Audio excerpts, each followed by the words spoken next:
Anthony on Air podcast. We are back on this episode, day 3 of the Ghislaine Maxwell trial. Jane testifies again, and this time she meets Donald Trump. Plus, Brian Laundrie's family is back in the news. This awful Michigan school shooting. We'll go over some of the things there and why the Brian Laundrie family is kind of influencing the family of this shooter. It's disturbing and disgusting, but it's the news for today, and we're going to talk about it.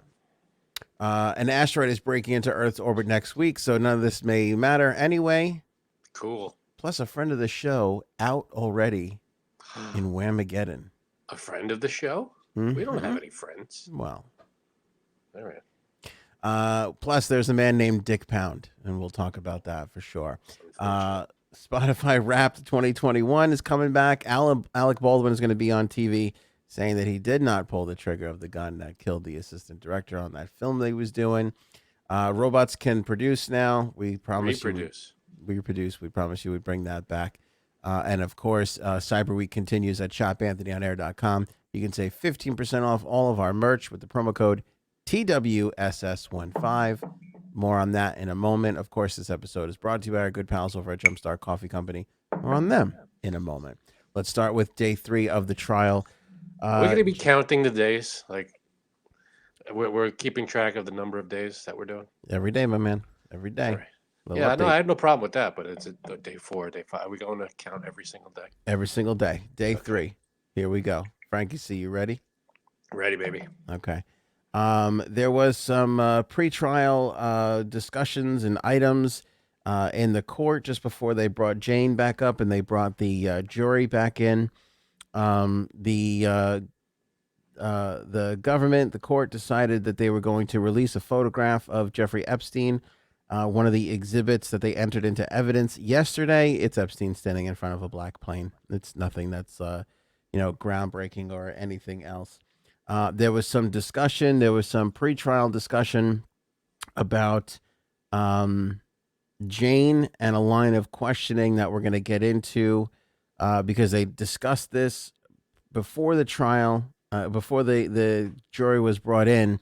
And then when the defense was cross-examining Jane, they kind of kept hitting some snags. So you'll see all that kind of come as we get you back up to speed on the day's events. Keep in mind, we're going to be covering every single day of the trial, recap at the top of the podcast here, even on days that we don't usually do, like Tuesdays and Thursdays. We're going to do just Ghislaine trial recaps. So make sure you're subscribed to the channel, whether you're watching on YouTube or Facebook, of course, on Apple Podcast, Spotify, Stitcher, TuneIn, or wherever you listen to the program. We appreciate it. So looking back on some of the things that we discussed yesterday, the pilot for Epstein, Lawrence Vizovsky, he testified that he did remember Jane.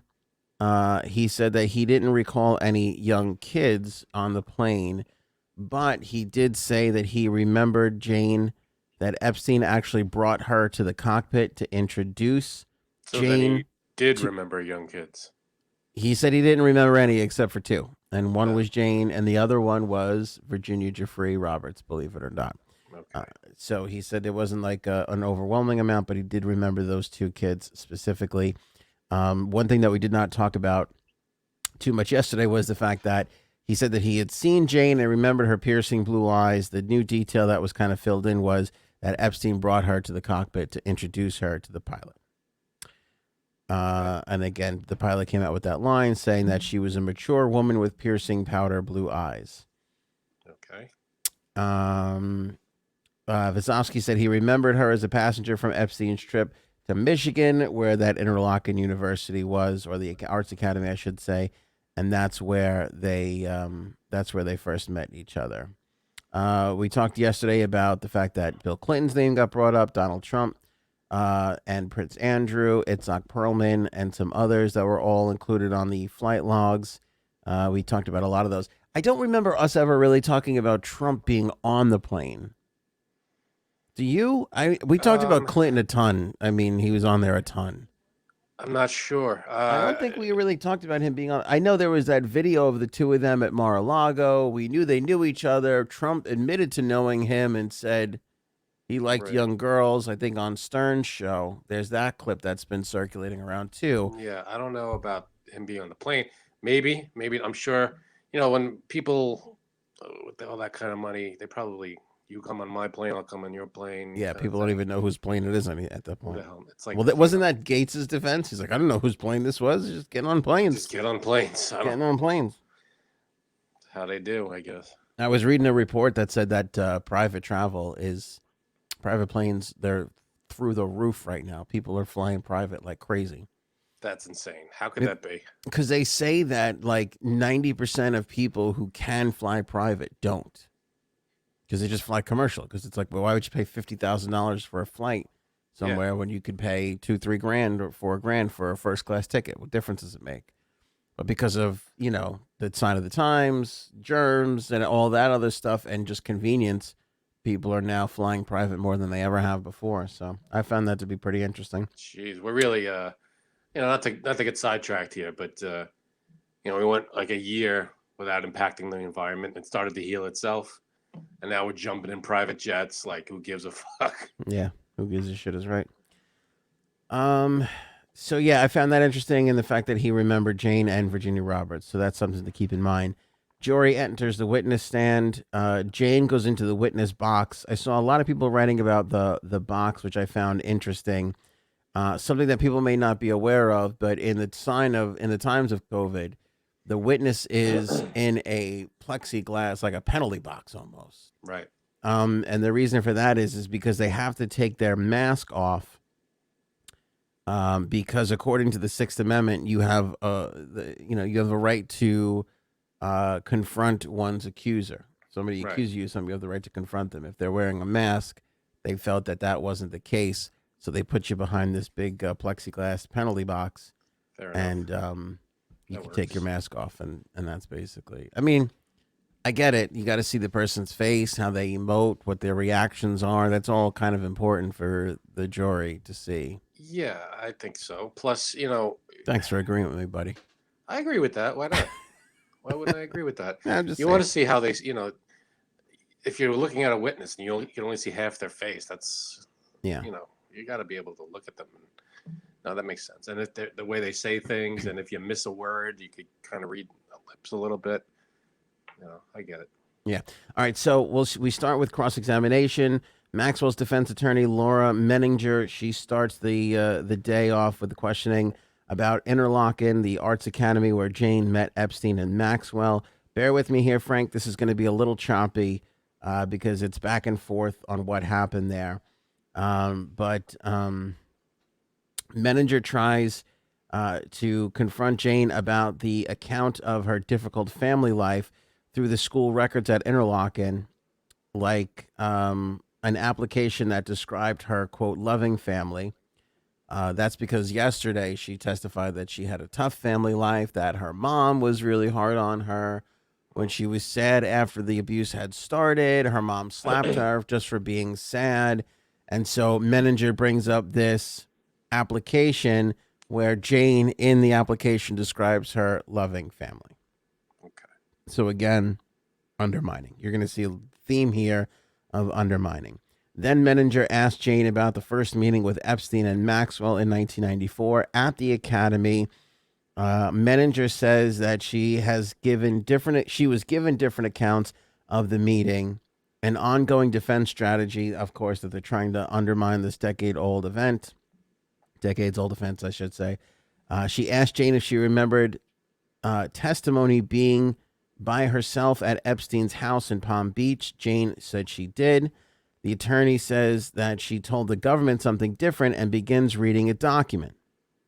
Prosecution objects during this moment. Menninger says that she told the government that she was with her mother and brothers in the beginning. Jane says she doesn't remember that. Jane, as the defense attorney tries to undermine her memory, says memory's not linear. She then questions, the dinner you had at your house was prior to any abuse. That's not true, Jane replies. Menninger tries to read from a document, sparking an objection from the government once again. Prosecution says, Your Honor, she objects to manager saying testifying. They have a long sidebar. This is when the parties confer privately with the judge, where the juries can't hear, or the press or the public. So they discuss what's going on here. Menninger comes out. They come out of that. Menninger says Jane does not recall whether or not Maxwell ever touched her. Jane says that's not true. Menninger asks whether or not she told the government she could not recall that. She says, I don't recall. So Menninger says, did you tell the government that you couldn't recall whether or not Maxwell ever touched you or not? She says, I don't recall. So not the touching, but the fact that she told the government. Okay. Menninger asks whether or not she told the government Maxwell never watched her perform oral on Epstein. She said that's correct, Jane says. Same answer when asked to confirm she told the government Maxwell never used toys or any other devices on her.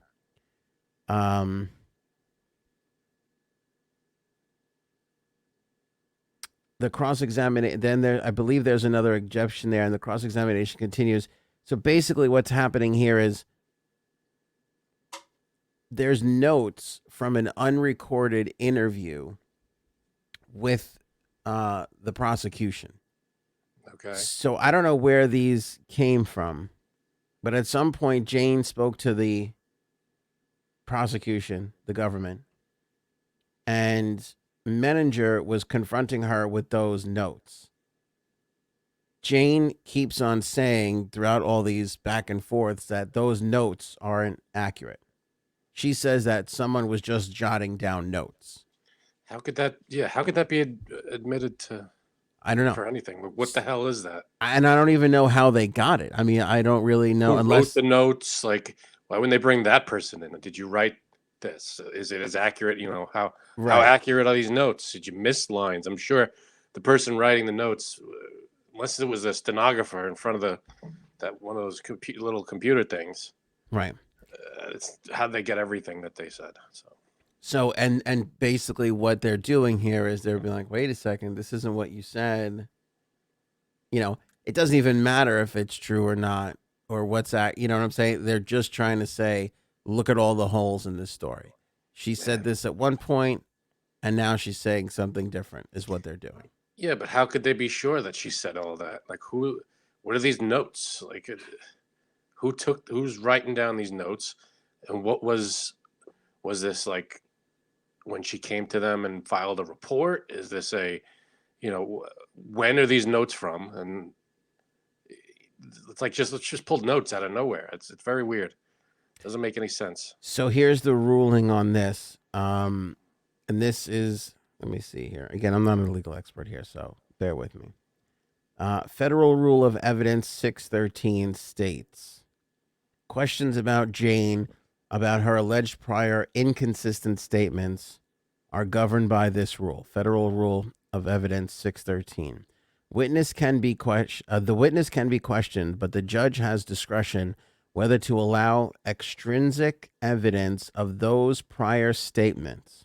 Ordinarily, a FBI 302 specifically recites that is not a verbatim record of the interview. Hold on. Let me try that again, Frank. Take two. A FBI 302, which is a form that when you speak to a government official, they're supposed to write everything down. Okie doke. The 302 specifically recites that it is not a verbatim record of the interview to avoid it being placed into evidence. Right. Okay. So how could this have been placed into evidence?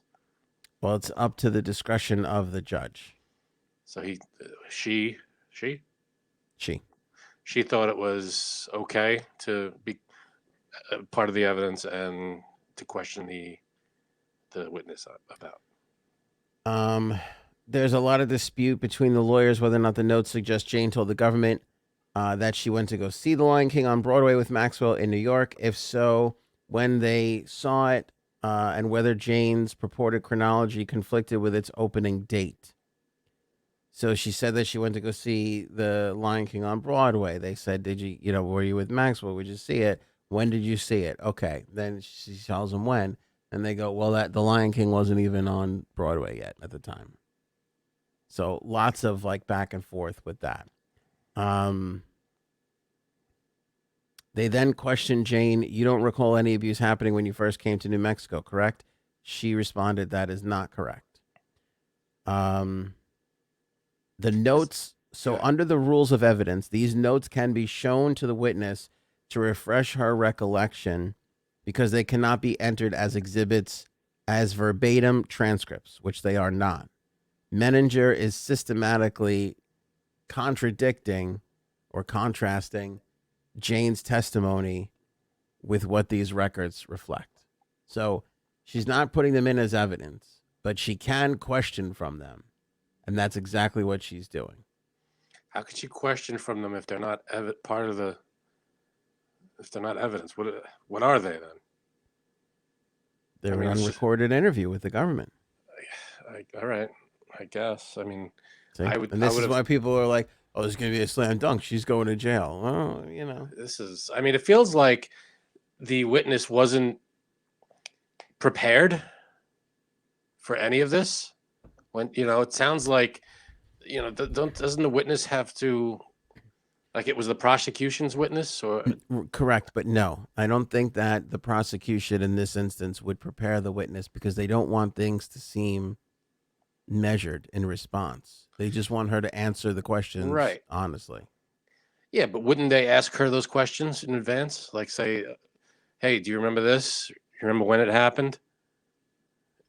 Maybe refresh your memory on all this stuff. Not coach them, but be like, listen, they're gonna ask you about all this stuff. Just make sure you have, what you're talking about when you get up there. Not Jane that she says, doesn't. It feels like she's not.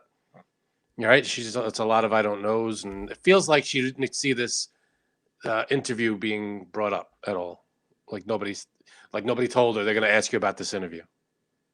well, no, I think they did, but I think that again, this is not necessarily what Jane is saying and what the prosecution will say is she's being truthful. Her side of the story is correct. It's the notes that It's the are notes that are faulty. faulty. Yeah. That makes sense. Jane says Yeah. oh, Go ahead. No, go ahead. Good. No, I was just say that makes a lot more sense than having her just go up there and having the two things just clash with each other. I mean, if they're saying that because her testimony on the stand is going to be a lot more, I guess, accurate than some notes some guy took while they were talking. That doesn't. It's thin. Mm-hmm. Those notes, it doesn't hold water. Jane says she was never asked to recruit other girls or directed to have any sort of relation with any of Epstein's other associates. Then Jane was asked the question of the day. Mr. Epstein introduced you to Donald Trump, correct? She says yes. Menninger presses Jane. Jane agrees that she said Epstein drove her to Mar-a-Lago in a dark green car when she was 14. Mysteriously, this line of questioning is not explored much further. Instead, Menninger pivots to unrelated allegations of group sexualized massages. So I don't know why she asked her About Mar-a-Lago, and then yeah, and then also why would he put a 14-year-old in a car and take her to Mar-a-Lago? why would this 14-year-old be with him at all? Well, that's of course, yeah. I mean, not forget, but put aside for a second where they're going and what. But why is she even there? Like, remember when they were asking the pilot? Do you remember meeting her? And then he goes, "Yes, I met her. He brought her back up to the cockpit, and they introduced." Okay, my next question is, what was she doing there? Why was Right. she on the plane with him at all? Right. Like, where did she come from? Why do Well, they know each other? the innocent answer is, well, she's one of the scholarship winners from this, And she's traveling by herself, no parents, 14 years old. Mm-hmm. Mm. Right. I feel like there's a lot of questions. It's still, maybe they did ask him, but I wish there was a camera in this courtroom to get every question. I know. But like, you know, if I was asking the pilot, By okay, the way, Jane is famous. Jane's a soap opera actress. So okay, we know Jane. We yeah, just don't know who she is, exactly. But right. she, Jane's not a real name, Jane is not a Jane. It's right? Jane Doe. Jane Doe, She's right? chosen to testify anonymously. And by the way, for the 15th person that's probably asking the question, they can't televise federal trials. Yeah. That's why. There's no grand conspiracy here. They just don't No, do no, federal trials. yeah. OJ Oh, wasn't why? federal trial. They're none of them were federal trials. Rittenhouse, all that. Right. Yeah, I know it's crazy, but I just wish that we can get. Is there a transcript of the trial? Probably not. Yeah, no, there is. They're Public. recording all this stuff, and I don't know when we're gonna get it. That's what I know. Of course, they're recording everything, Yeah. but why? You know, is it going to be released? Yeah, But I don't know when. I'm sure that will be at some point. So many questions. Just before recess for lunch, she asked Jane if she remembered Prince Andrew being on a flight with her, and she did. It's weird that they would ask about Prince Andrew and specifically, and not maybe they asked others about others. Who knows? Yeah, it's weird. Prince Andrew and Trump. She did not accuse either one of them of any sort of wrongdoing. Right. They were just there. They were just there. And I don't know why the defense would bring them up. Maybe it's just to say, all right, he brought you to all these places and met all these people to establish that she was around a lot. Maybe. I don't know. I mean, other than that, I mean, unless you're going to go down that road of, well, you went to Mar-a-Lago or you met Prince Andrew and what happened next kind of thing. If you're just bringing up places that he took her. Yeah. Why? Yeah. Why? I mean, the big question is, why was she with him at all? If she's a scholarship winner, well, it still doesn't make any sense. And again, Trump is on the Stern show saying he likes them young, referring to Epstein.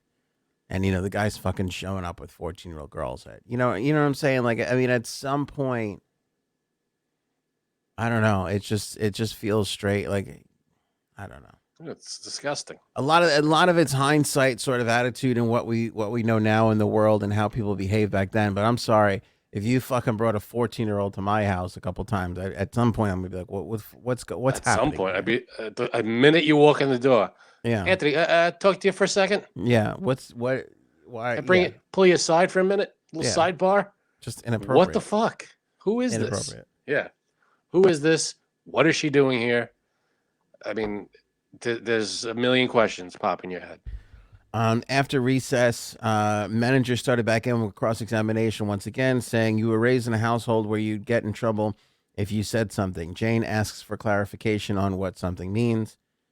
Manager says something personal. She replies, yes. Manager asked if she recalled telling her mother about a teacher pulling her hair. Jane answers yes. She asked if she recalled the mother filing a lawsuit against the teacher. Jane said she didn't know about that. Showing her papers, manager asked if they refreshed her recollection about her mother suing a teacher at interlocking. She said, I had no idea my mother did this. Jane says that she met Mike Wallace with Jeffrey Epstein in New York. Manager says that Jane had said that Manager says that Jane said that was at a Mike Wallace 80th birthday party, and Jane agreed. There are no allegations made about Mike Wallace either, except the suggestion made by the defense attorney that the date doesn't match up with the account that Jane explained. Just before this moment, Jane was asked if she considers herself an actor. She said yes. An actor portrays fictional characters. She said yes. You've been an actor for a very long time. Manager asks. She says yes. You're able to cry on command. Manager asks. No, not always, was her response. That's not really how that works. So it's an interesting line of questioning where she's like, well, you're an actor, right? So no actor can ever be on the stand because they're not trustworthy? Yeah. Come on. Yeah. But I also find it interesting that she fucking sang at Mike Wallace's 80th birthday party. again, again, even if we're going to go under the assumption that Mike Wallace did nothing wrong, what do you do when a guy shows up at your birthday party with a 14-year-old girl and makes her sing happy birthday to you? No, you uncomfortably leave and you go, what the hell is going on? Who is this? I don't know. There's a million red flags The there. point I'm making is, even though he did something shitty, even though this is all Epstein's fault, Maxwell's fault, whoever you want to say his fault it is, the fucking society and the societal structure around these animals allowed this sort of behavior to go on for years and years and years. Yeah. Right? Yeah. I mean, I'm not saying he's a smart guy, but how did he think he was just able to walk around and introduce, hey, this is a 14-year-old that I'm, Money, yeah. connections. I know so and so. I know this one. I know that one. I get this done. I get that person that favor. When everybody's sucking from the teat, who wants to cut that off? Who wants to cut their nose off to spite their face? I'm not going to turn on Epstein. He gets me whatever, Lakers tickets, or he's donating $150,000 to my charity, or I hop on his private plane whenever I need to. Not worth it. Well, no, it's not worth it, but these people all allowed it to happen. Yeah. Clinton, Trump, Wallace. No good. I mean, you could sit there and go, I'm innocent. I didn't do anything. I was just on the trip. It was all a helpful thing. It was just my birthday party. It was just my hotel. Yeah, you didn't do anything, but you also didn't do anything. You also didn't do anything. You all fucking knew the rumors, heard the rumors, saw him with some these of you people. met the kid. Right. It's like it's like the whole, what was it? Horatio Sands thing. Right? Remember, he's introduced to the girl to the cast, and they're like, what the fuck? Like, what the fuck? At least they said something there. And also, Horatio Sands is not funny. So, right. There's that. What happened? Cross-examination ends. Redirect begins. Assistant U.S. Attorney Allison Moe asks Jane, have I or any other prosecutor told you what to say on the witness stand? No, she responds. She asks Jane what they told her to say. Just tell the truth. Asked whether she was able to tell all the details. In her initial meeting with the government, Jane emotionally says, because I was standing in a room full of strangers and telling them the most shameful, deepest secrets that I've been carrying around with me my whole entire life, I wasn't able to. She says a reporter blackmailed her. He said that court documents with my name was unredacted and the Epstein little black book was out. The defense objected at this moment on hearsay. Prosecutor goes about it a different way, electing her to testify that she reported that the reporter threatened to expose her if she didn't speak to him. She says she was worried for her career if the information became known. Asked by the prosecution about the difference between acting and testifying, and she responded, acting is on TV, it's not real. Testifying in court is. She was then asked whether or not she remembers the first time she says Jeffrey Epstein abused her more clearly than other events. Jane responded, because it's the beginning of when my life would change forever. How old were you when you first touched Jeffrey Epstein's private area? 14, she says. Prosecutor asks about the defense attacks, about the $5 million settlement she got from Epstein's victim fund, through which she received roughly $2.9 million. We talked about this on yesterday's episode. After legal fees, Jane said, the question was, in your own words, can you tell the jury what that money meant to you? She cried. She wiped her eyes with a tissue. I wish I never received that money in the first place because of what happened. And that was the conclusion. They then took another recess. The next witness to be called in the case is being known as Matt, testifying under a pseudonym because she's Jane's ex-boyfriend. Disclosing his name would identify her. From her testimony, the question, while you were together, did you ever tell Matt that you'd been sexually abused by Maxwell and Epstein? Yes, she said. The jury comes back into the room. Judge Nathan says courtroom sketch artists should not precisely draw Matt's features either. She gave the same warning to the courtroom artists yesterday about Jane's features. In fact, if you see most of those, you see a brunette woman with no face. So Judge Nathan gives the court stenographers the same, not stenographers, artists, same same warning. He goes into the witness box. They explain the pseudonym situation. He tells the jury he's been employed on and off as an actor on a TV show for the past 15 years. How do you know Jane? She's my ex-girlfriend. She says they were together between 2006 and 2014, approximately. Moving in together 1 year into the relationship, Matt testified that Jane initially referred to Epstein as her godfather, who helped her pay her family's bills and was looking out for her family. He was questioned. Did there come a time when she told you why Jeffrey Epstein gave her the money? Yes, he replied. Asked about what she said, he said she never went into detail. She just said that it wasn't pretty.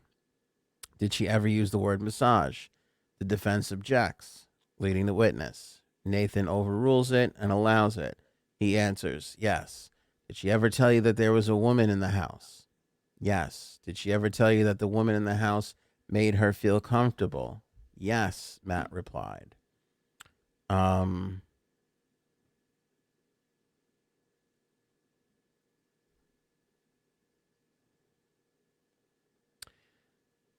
um,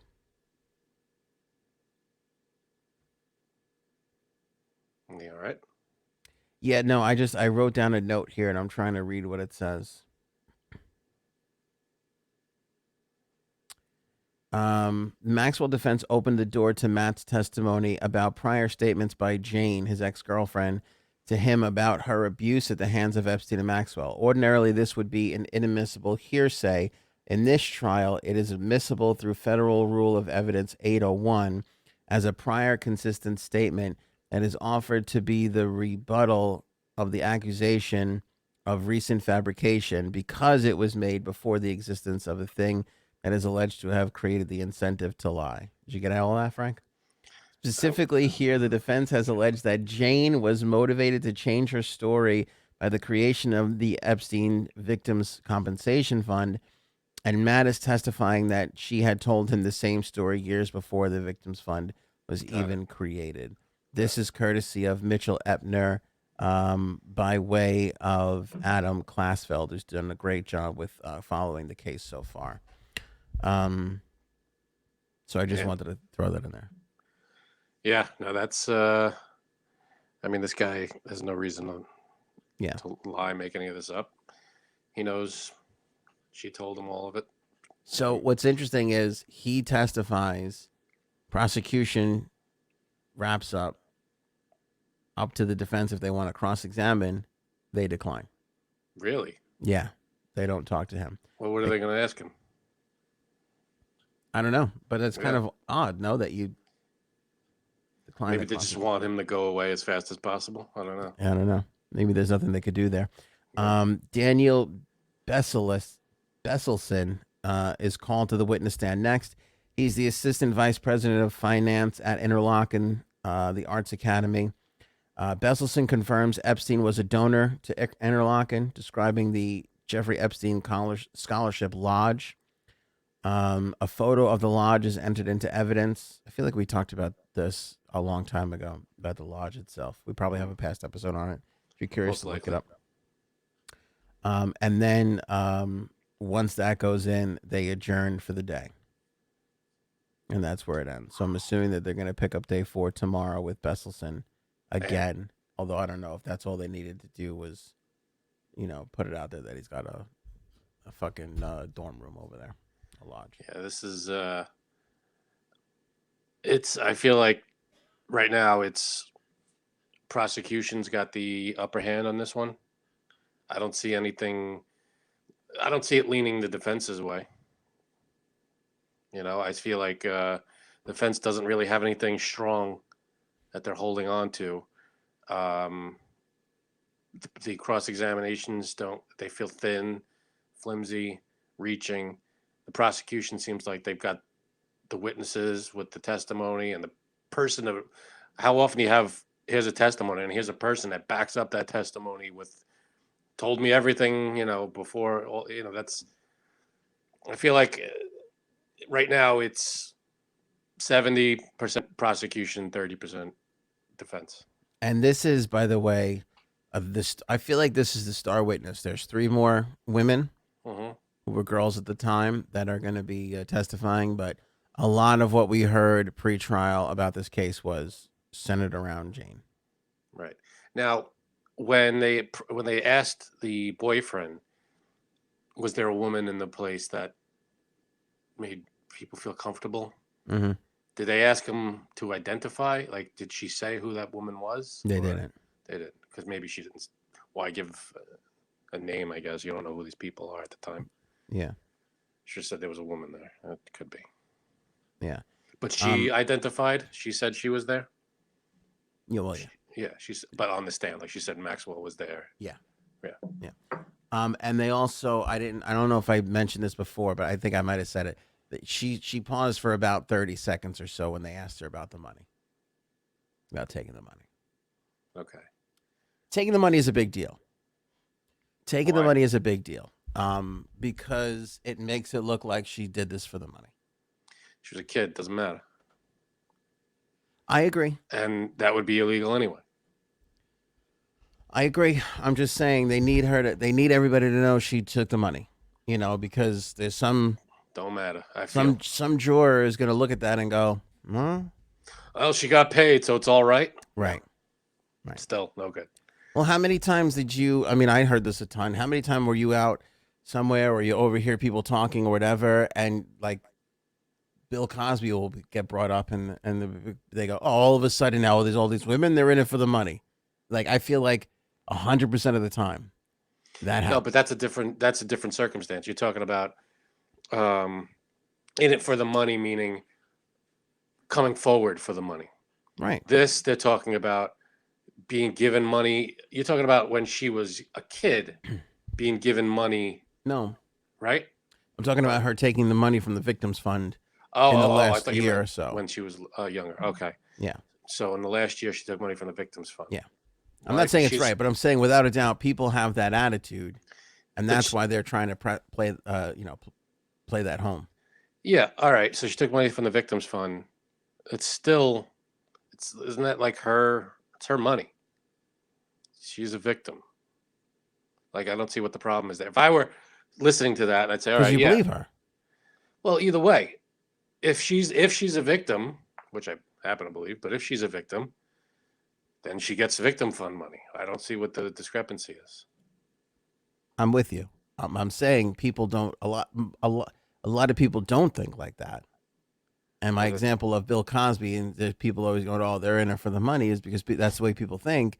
And all they need to do is get 1 or 2 of those people on the jury, and they keep slamming home this money thing. And people are going to be like, oh, these girls are just in it for the money. The fact that she's an actress, the fact that she's involved in Hollywood, she took money. That's what they're going to, people are going to look at that and go, this girl is in it for the money. This girl just wants to be famous, just wants the attention, this or that. People are going to think that.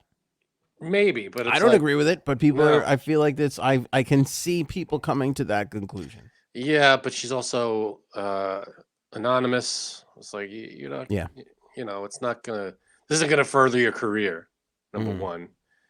No matter no matter how this turns out, it's not like, oh, we're going to hire you. I feel like it's not a career launcher, Mm-hmm. You're in a fucked up trial.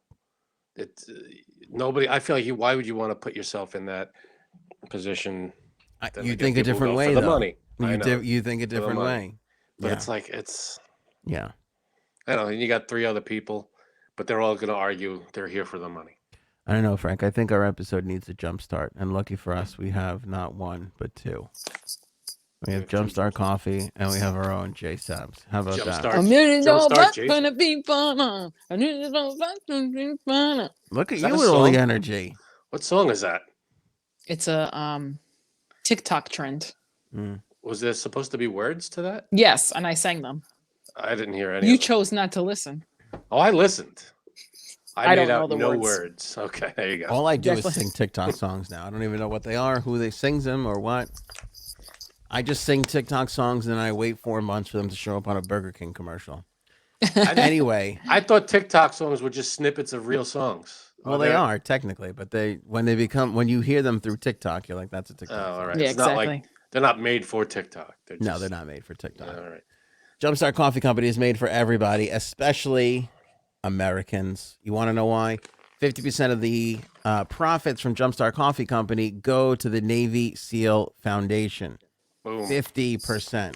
You can save 15% when you use our promo code AOA15 when you order with the link in the description or when you click on the banner on the homepage of anthonyonair.com. That's because we get a little credit for that sale. It helps us put the podcast on. And, of course, you're helping out a wonderful Navy SEAL Foundation and a phenomenal company who now offers save and subscribe Love that. a deal there. Yeah, so you can Oh. order your 2 bags of coffee a month that you're going to go through, and they'll deliver it to your house every single month. Just Don't like gotta. that. You don't have to go without it. You run out, and you forgot to order. It's at your door, probably. It's already there at your door. You don't have to worry about nothing. In the spirit of holiday giving, Jumpstart Coffee Company just told us if anybody orders with the promo code AOA15 and their order is over $50, they will pick up the shipping for the holidays. Boom. Quite nice. Never a better time to order. Get it for your employees, for your coworkers, for your family, your Secret Santas, your grab bags, whatever. Jumpstart Coffee Company. Order right now with the link in the description. Use that promo code AOA15. Let's talk about Brian Laundrie and the family back in the news. Oh, boy. Shocked by this. Not shocked, then shocked. What? They're putting their Florida home up for sale. Not Ooh. shocked. I am kind of shocked. Okay. Really? I am. Not shocked by that. The shocked part, well, one of two shocking parts here. For sale by owner. Get a fucking real estate agent. Like, what, you want to pick up the phone and start dealing with people? I don't even know how this guy's crazy. I don't think you'll have to. I think people will buy the home. I think there's some people out there who are going to be like, I live in the laundry home. Yeah, but for sale by owner means you have to buy it from the owner. Yeah, I don't think they're going to have a problem. It's not. I don't think they need. I don't think a real they're going to estate have a problem selling the house. He says it's annoying. I'm saying it's annoying. they're going to have to. People are going to be calling up they're going to be calling these people and being like, yeah, but it's not going to be. It's not going to be like they're going to be trying to sell it for months. I feel like within a week it'll be gone, and they'll be on their way to wherever the hell they're going. Perhaps. How much is it for? You know. I don't. I don't. I just feel like you're batshit crazy and you're Oh flat out yeah, asking I don't for agree. it. I don't agree with it. Putting your phone number out there, number one, Yeah. especially being who you are. Give up the 3%, guy. Get a fucking real estate agent. Yeah. But 3. here's the Or what is I it? don't know. 6? I forget. No, it's 6, 6. 7. I have It's no 6. idea. Anyway, Mhm. Is it same all over the country? Maybe it's different in Florida. Who knows? usually it's 6 because each agent takes 3. There's 2 agents. Ooh, the buyer's agent and the seller's agent. Oh, that makes sense. I thought you meant just the Unless sometimes you're the same agent, and then you get to keep the 6 for yourself. boom. Although I have seen deals where one agent's got to give a couple percentage points to the other just to make it all happen. So there's no, it's whatever they negotiate. Anyway, here's the other thing that was kind of snuck under the radar here regarding the house. And the lawyer, the family lawyer there, what's his name? Bertolomo or whatever the fuck his name is. He said this. So they knew he was gone and they knew he had a gun. Yeah. They just admitted this. They just admitted that the family knew Yep. that he was gone with a gun. Here's what Bertolino said. Here's the lawyer. Law enforcement was called to the laundry home on September 17th Right. to report that Brian had gone missing, to fill out the missing person report on Brian.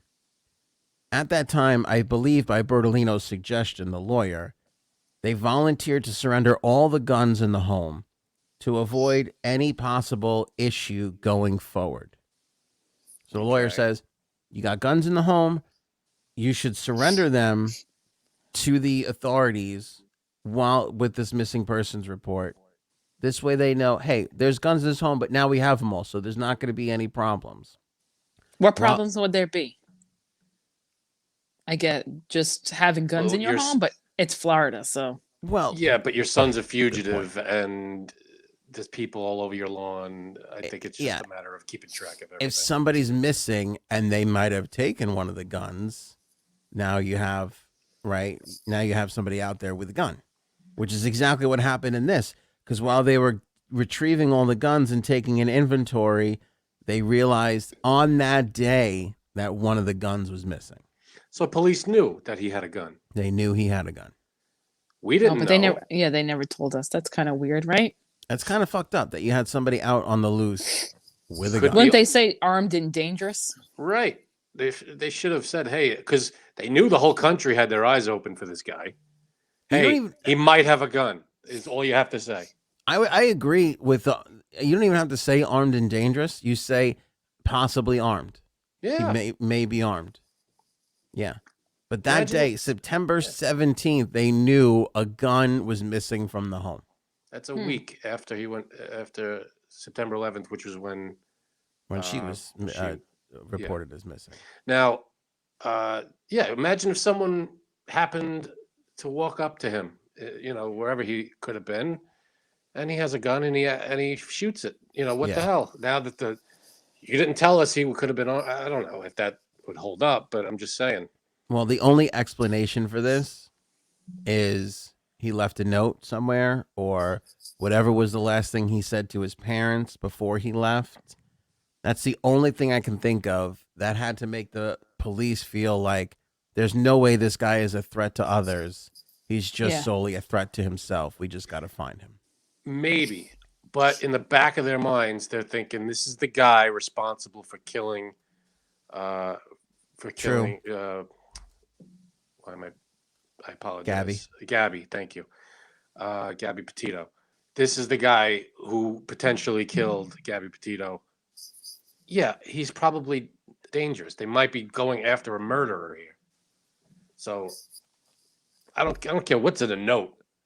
You think he's responsible for a murder, he's probably dangerous. Well, again, there's a reason why they never left that reserve. They had to know something.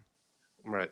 I mean, we don't know that part of it yet, but there was a reason why they consistently looked at that reserve, which in hindsight makes me feel like Dog the Bounty Hunter is a huge dick. How far away was he in his searches? He was. The thing is, that reserve is huge. Like I said, my friend got Sure. lost. My friend got lost there on a 5K. Yeah. Like I'm not kidding you, for hours. It was in the papers too that she was lost. Oh, I have no doubt that it's huge, but When was this? Years ago or right around recently? No, this was like 2-3 years ago. So crazy. I just want to know, like, why was Dog the Bounty Hunter where he was? Or fucking press. Yeah, I was gonna say. That's why. He was there for fucking press, piece of shit. His daughter was right. Yeah. And has anybody talked to him since? No, he's been like, I haven't heard peep from him. He's probably mad that they found his body.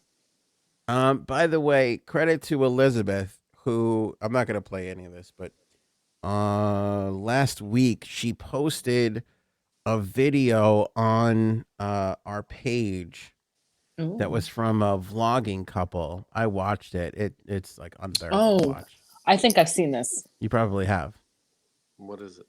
I forget what's the name of this couple, Allie and Dan. Oh my God, this fucking brutal. I mean, it's so uncomfortable, this video. But anyway, Allie and Dan were down there, and they were, again, like Dog the Bounty Hunter, just trying to capitalize on, publicity, and they're asking questions and going around and doing their whole thing. Amateur investigating. Right? Yeah, their whole thing. Right. And the way what I say is chilling is the way they told us. I'm basically saving everybody. Let me see here. I'm saving you 20 minutes of your life. Oh my God. Thank you. Where they ask around and they talk to like neighbors and shit, and somebody tells them, I don't know who, but somebody tells them that he killed himself. And this was 4 weeks ago. So this was before they even found him. But like everybody down there was like, it's not even a question. Like they Really? What They all made, kind of- Well, I don't think it's him, but did they ask what made the neighbor say that? Like, why do you think he killed himself? I don't think they do. Or was it just the neighbor's opinion? He probably I don't know. killed himself. I don't know, but they say this in the video well before it was he was actually found. They were like, Right. "You're gonna hear that he was found dead and he shot himself in the head." Like that's what they said. And I feel like a lot of people. Yeah, I mean, I feel like a lot of people were saying he could have killed himself. Right? That was a possibility that everybody considered. Yeah, I mean, and and to Frank's what's you call it? Doubting point. No, what's what I'm looking for here? Devil's advocate. Conspicuous, skeptical. Conspicuous. I don't know. I think that's a word. Been drinking a lot. What did I say? Conspicuous? Suspicious? I don't know. Go ahead. Conspicuous. Anyway, Moving along. your skeptic point, I think, is because Allie and Dan or whatever the fuck their name is, they have nothing to lose. They can go down there and talk all kinds of crazy. If they're right, they get all the glory. If they're wrong, nobody fucking even knows and gives a shit. That's true. So yeah, and how many people did they interview? One person said something that came. It's like you interview enough people, someone's gonna hit something on the head. I'm trying to figure out what Janine is doing. Are you taking an eye test or something? What's happening right now? No, I'm just trying to see. How many? I have this weird thing happened to me last night, and What was right his name? now, homeless guy number 2, and I have this. My eye under my eyelid is swollen, so I'm trying to like not show it to not scare people. There you go. Unless I just go further back, and then you can't really notice it too much. I never even noticed it. Did your husband hit you? Do you have anything you want to tell us? God, I wish. Doesn't look swollen. The real question I should be asking is, did you hit your husband?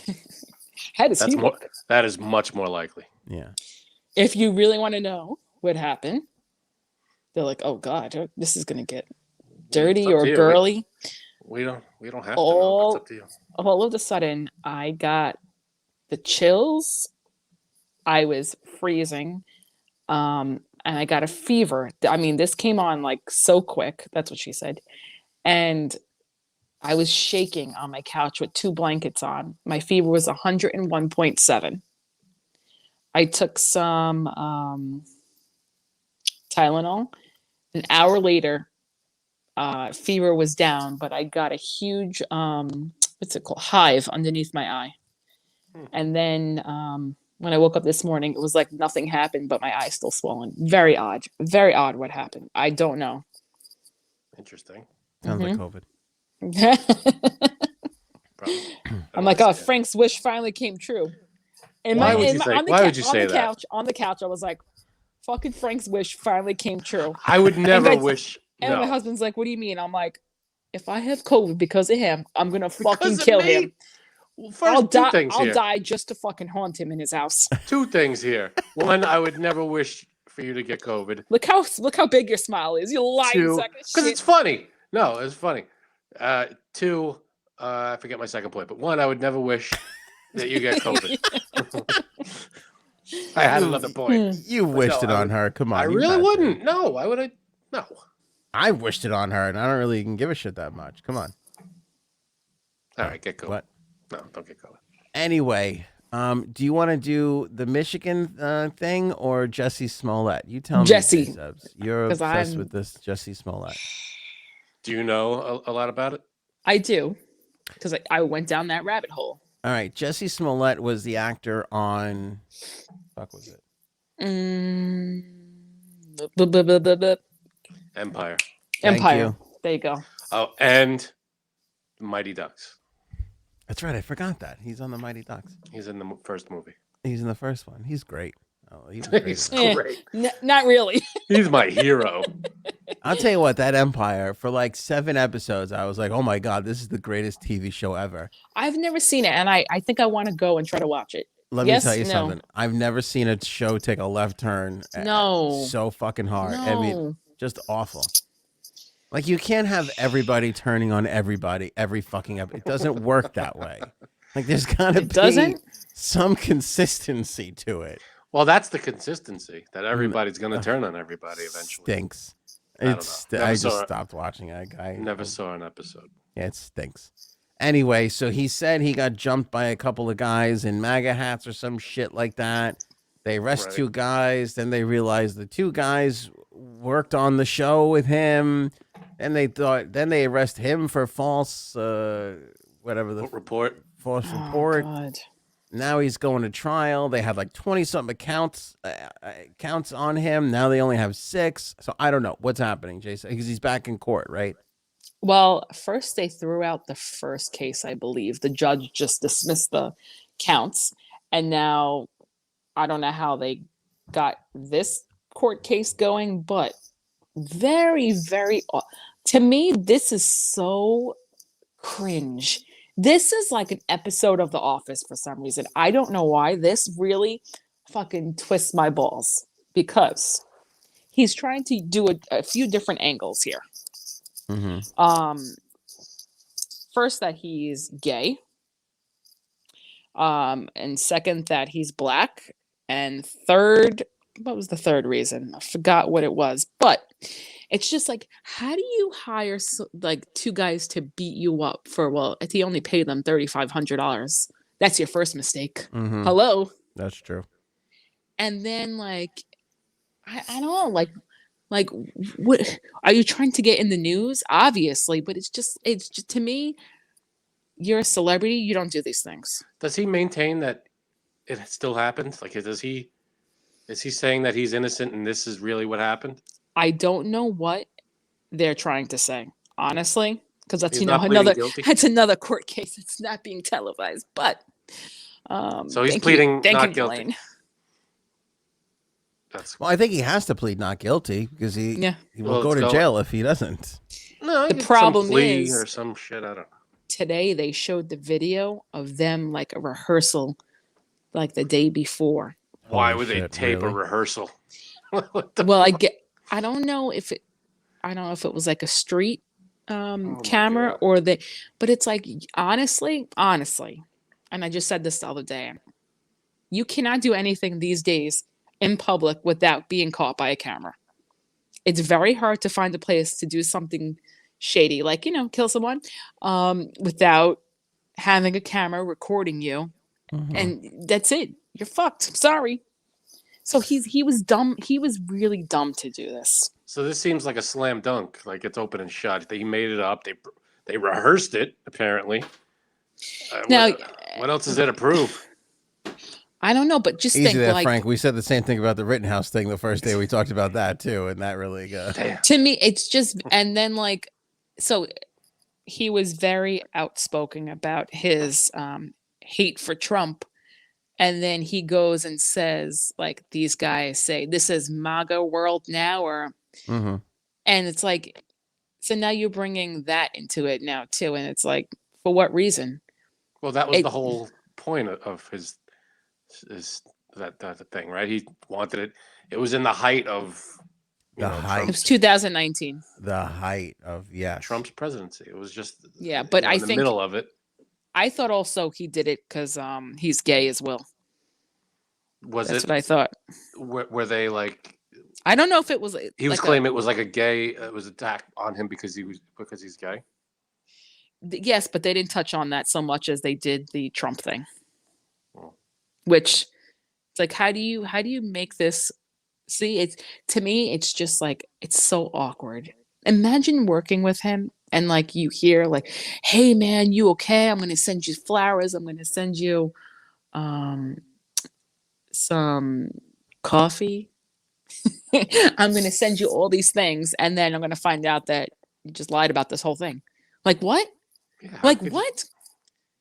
That's why he's not on the show anymore, right? Yeah, they wrote him right off the show like pretty quick. I know, but like to me, I just think it's when people lie like that. Let me tell you what happened to me once. Years ago, me and my husband were going to Christmas party that was in Monaco. Don't laugh at this. And they had arranged car service for us to go to the airport. And the guy comes out of the car, the driver, and I'm like, oh, I know this guy from high school. He's like, hey, how are you? Blah, blah, blah. Good. How about you?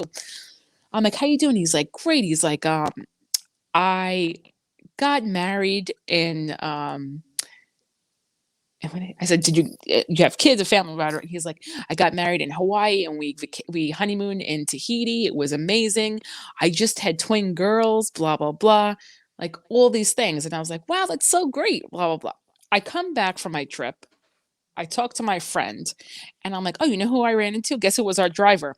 And so then I even gave him a tip at the end, even though it was already included. Cause like this guy just had twin girls. Like, I got to give him something extra. I tell my friend when we get back and she's like, Janine, that's not true. And I was like, what do you mean that's not true? He's like, he's notorious for lying like this. And I was like, what? And she's like, he's engaged to this girl, but like, there's no kids. They never got married. And I was like, you've got to be fucking kidding me. Like, what? Isn't this crazy? First of all, isn't this crazy? Yeah, but you went to Monaco, and a guy you went to high school with was a driver there? Here at JFK.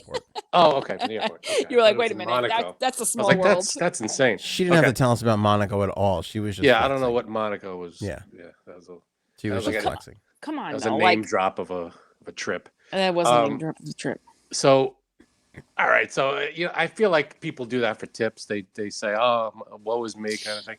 But maybe he has twins and he was married. No, and they divorced. No, okay. Nope. He didn't end up having a kid until years later, and I don't know if he's even married to this girl now. But it's like, why would you lie to me and make up this whole elaborate story? You gave him a bigger tip, didn't you? But the thing is, like, we have mutual friends, so like. So, if you run into him again, are you going to bring it up? Oh, I would 100% do that. I would be like, oh, so how's your twin girls? Oh, you big liar. You do that before or after the trip? Well, it's funny because he dated another friend of mine for years. And when I told her the story, she goes, oh, yeah, he's done that before to other people. And I was like, and she's like, he doesn't get like people like talk.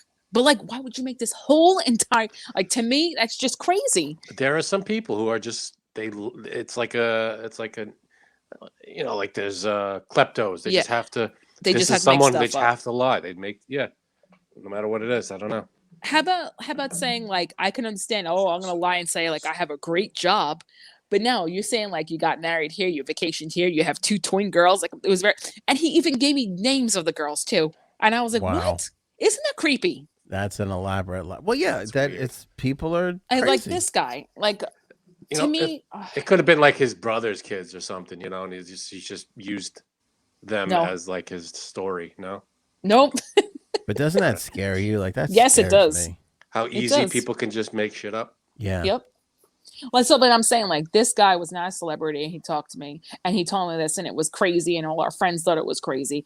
And now you have a celebrity who, like, you're well known, a whole bunch of people, they feel bad for you, they send their condolences, and now you fucking lied.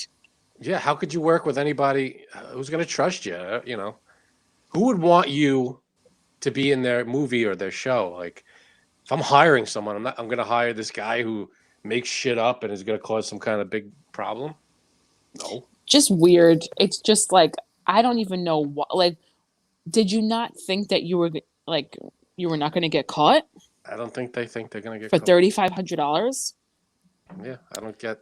And it's disturbing behavior because, again, like you're trying, it was born out of the hatred for Trump. Right. And you doing this, it causes more damage than anything else. It gives Trump more of that. Look at what the left is willing to do to. It just hurts your side is hurts your cause. Hurts your particular cause. Even though it makes your side. Yeah, you in a way, because you're famous and this is a big story. You represent, even though you're not the whole side. You represent that side in a way, and it's like, oh, look what the left is doing. I mean, if he really did this, which I don't understand why they dropped so many things and why the first thing got thrown out. I felt like, oh, maybe he's not lying then. I don't really know. But I remember, because I remember the day this broke, and it was huge. Like people are like, look at how Me bad too. things are now under Yeah. Trump. Like, Yeah, everybody jumped on it. It was like, holy shit, are you kidding? yeah. And then like it took them all of like 24 hours to go, this is bullshit, right? Oh, it was not long. Yeah, it No. was within a few days where they were like, hang on a second. Well, Wait a minute. he's. I'm not exactly the amount he's being sued for, but I know that whatever he did, the police department, it cost him over $160,000. So now he's got to pay that back. That Yeah. seems like a lot of money for one case.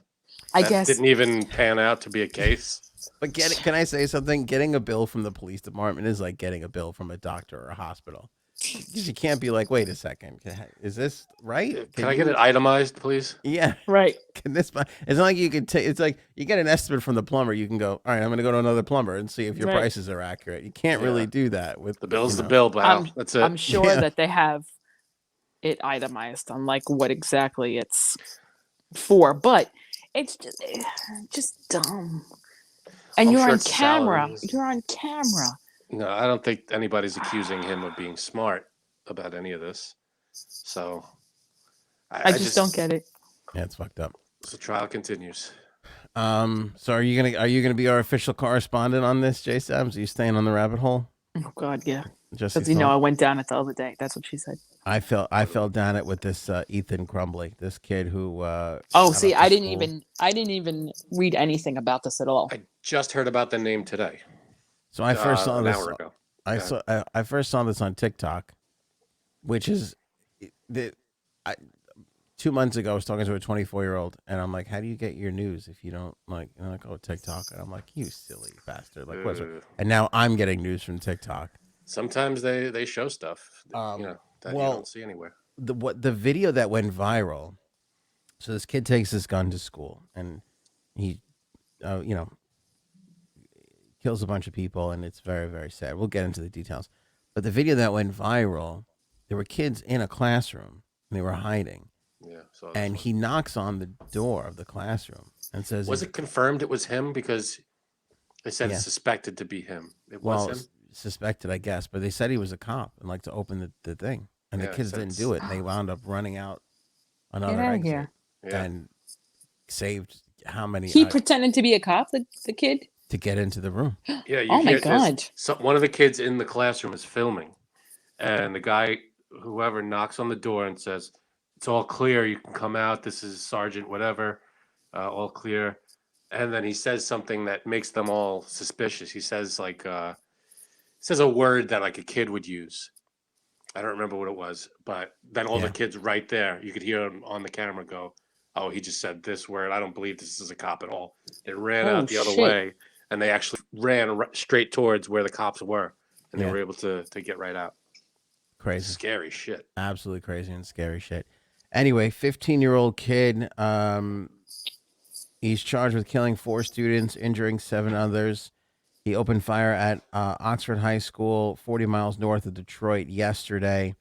Today, officials at Oakland County Sheriff's Office said the teen shot a video the night before and spoke about killing students. He made similar threats in a journal that was found in his backpack. He was awaiting arraignment late Wednesday. They found out that his father purchased this 9mm Sig Sauer that was used in the shooting just 4 days earlier on Black Friday. Oakland County prosecutor Karen McDonald said Wednesday that her office is considering charges against both parents. I was thinking about this before I read the full story, and this is what you have to do now. The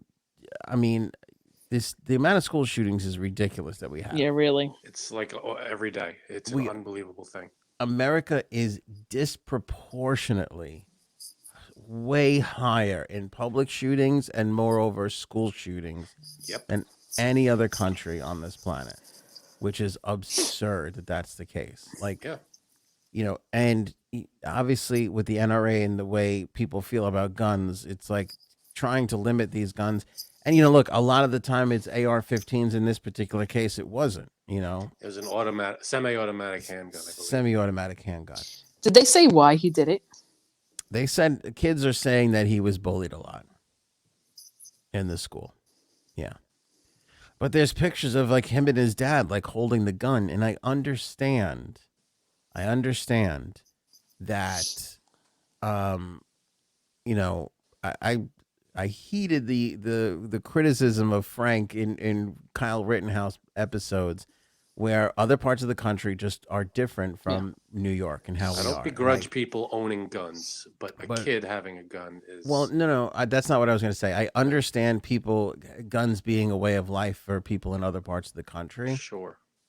but parenting is parenting, and if you know that your kid is going through Yeah. some tough No, I times agree at with that. school, Why would you even let them even touch a gun then? You know? yeah, Not only that, there's got to be some kind of responsibility on the parents to secure that gun in a place where the kid can't get to 100%. it. That was my next point. Yeah. 100%. Like the only way you're going to attempt to even start to curb that, I'm not saying it's going to fix it, is that the parents or owners of the gun are under the face the most strictest penalties. Are that just you as could possibly- responsible. Yeah. Yep. Start locking up these guns because the kids are getting them.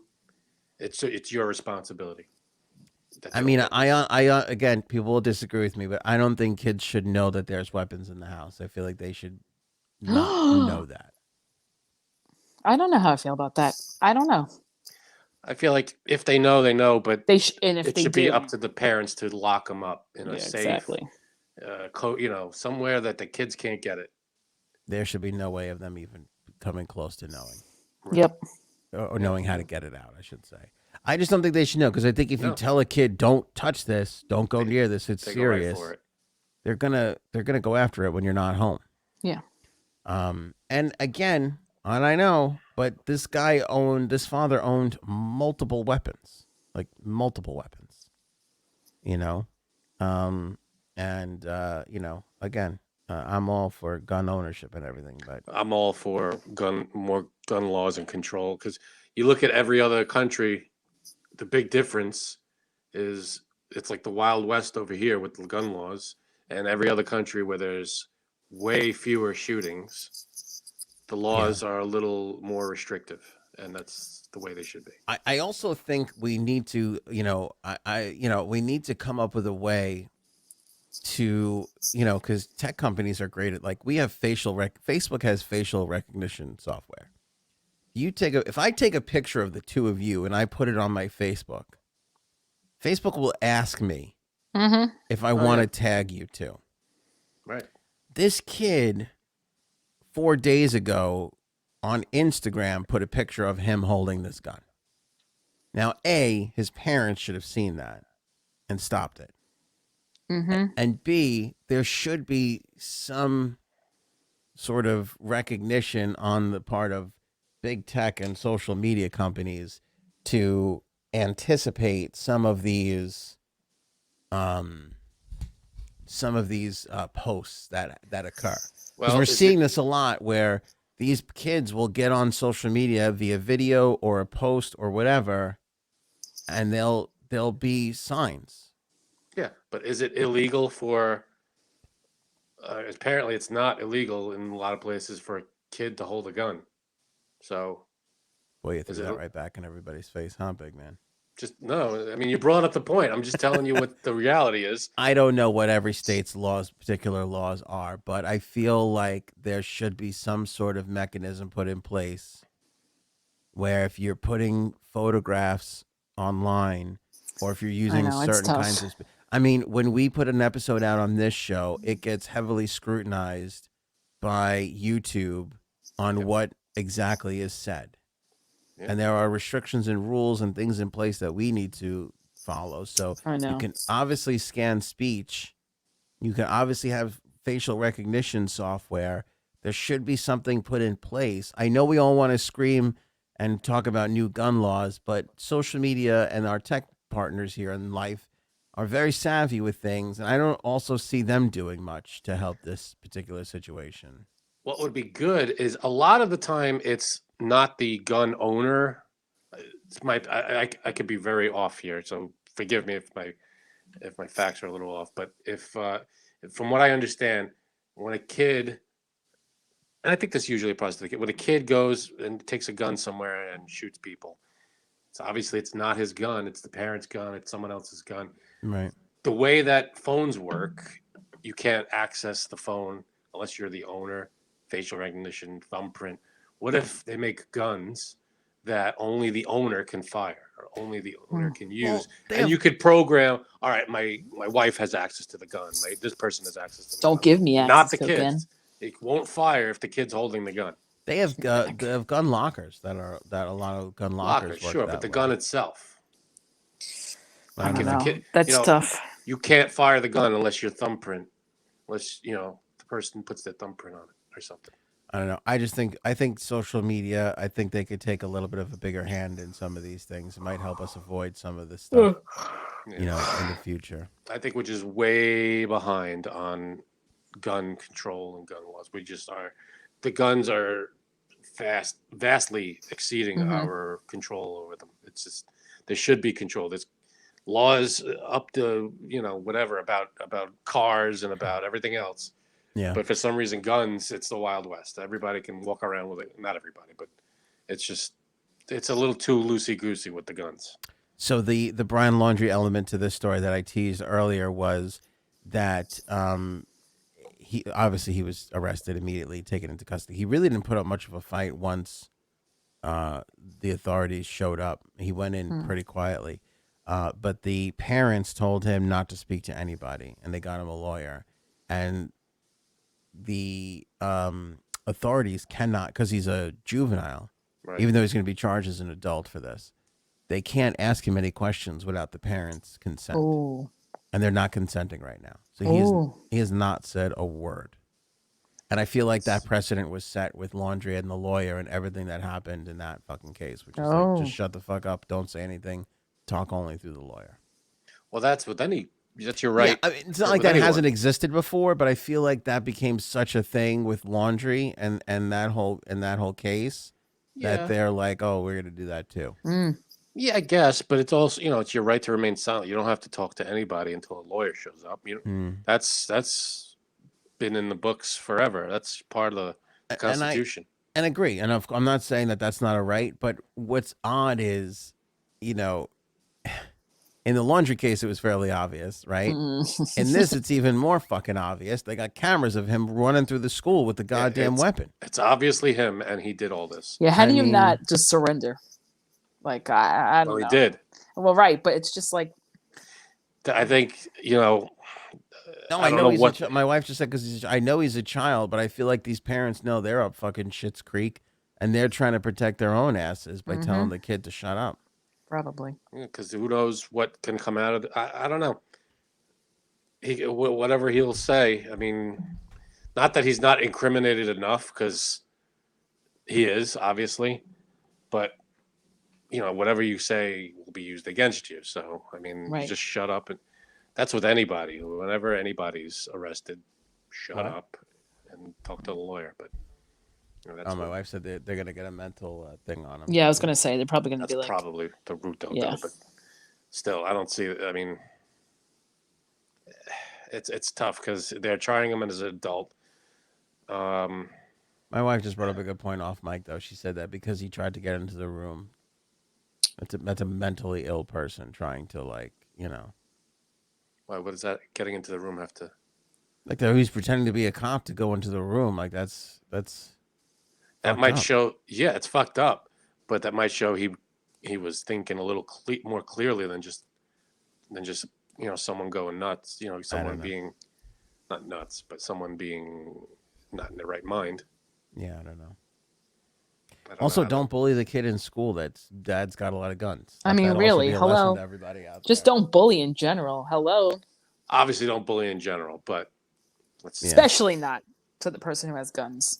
Yeah. Well, it's not their fault that happened, though. It's tragic. I don't know if it's going to matter at all by the time next week comes around, because an asteroid is going to break the Earth's orbit, which is a comforting thing to read. Well, how far is the Earth's orbit? I mean, it reaches past the moon. Yeah, this is always the story.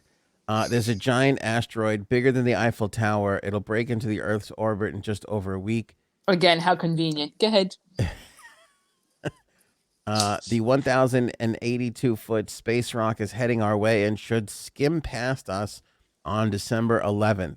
Oh. NASA has its eye on the asteroid, which is called 4660 Neurus, because it's well over 492 feet long and will come within 4.6 million miles of the Earth. So close. That puts it in the potentially hazardous category. 4.6 million miles away. Yeah. All right. There's no need to panic, though, as they say this asteroid is not expected to impact the Earth. Here's the next line. If all goes well, it should shoot past our planet at 14,700 miles per hour. If all goes well. If all goes well. I like that. I like that phrasing. If all goes well, it should pass us. Yeah. They're covering their asses on this one. Yeah. I mean, what happens if it dings off a little space dirt, little space trash, and whoop, it's just takes a little degree turn and lands in court in Brooklyn. Then I'm going to call conspiracy theory. If this ends the Ghislaine trial, I'm going to say that this is a conspiracy I called theory. it. Yeah. You heard it first on Anthony on Air. That's Yeah. If it hits Brooklyn, I don't think we're going to have a show the following day. Jay Sabs calls it. If this is all, if Ghislaine pulled some strings and pulled this off, I'm going to say conspiracy theory. I mean, You're not going to be saying much if that happens. Well, true. I am fascinated by what would happen if something just hit. Really? What would happen? Well, You like that stuff? It I depends. don't like it. It's just the idea of we are in this trajectory, we're spinning, and we're floating around this huge star. And if something, even, I know you might be like, oh, the Eiffel Tower's not that big, but coming in at 14,000 miles per hour. It's big. Like, what would happen? Number one, it depends where it hits and what it hits. If it hits water, you have a big fucking problem with tsunamis. I would think it would be better to hit water though. Like it's softer than it hitting. Yeah, but the Earth. tsunamis are. You know what's funny? I always had a dream that I'm in a tsunami, but I didn't know what it was before I found out what it actually is. So I'm probably gonna die in one. Go ahead, carry on. Well, if that COVID don't get you first, Right? COVID eye you got going on there. I feel like if it hits, You hear about Celine's COVID eye? Yeah, I was telling her. she's got the vid eye. COVID eye. Nice. Sickening you. You've got COVID eyes. COVID. But if it hits the He's joking over there. One look at you and I can't despise our guy. that's probably not the lyrics. None of those are the words. So Like, yeah, it would we depends. lose our gravity for a moment? Would we? No, you're an idiot. How am I an idiot? Lose our gravity? What does that mean? If a huge thing I don't like mean a to call you an idiot. Be like yours. This is why we no, need that was Frank's her. That's brother the, on by the the way, show right now. that's the real Frank, everybody. That Calling you just, an idiot? Yep. Yeah, real you Frank. just saw him right there. I wouldn't call a stranger. You're an idiot. But if you look at a pool balls, one hits if two are next to each other and one hits It would take a really big asteroid to knock us off of our orbit. You think If so? that's what you're saying, yeah.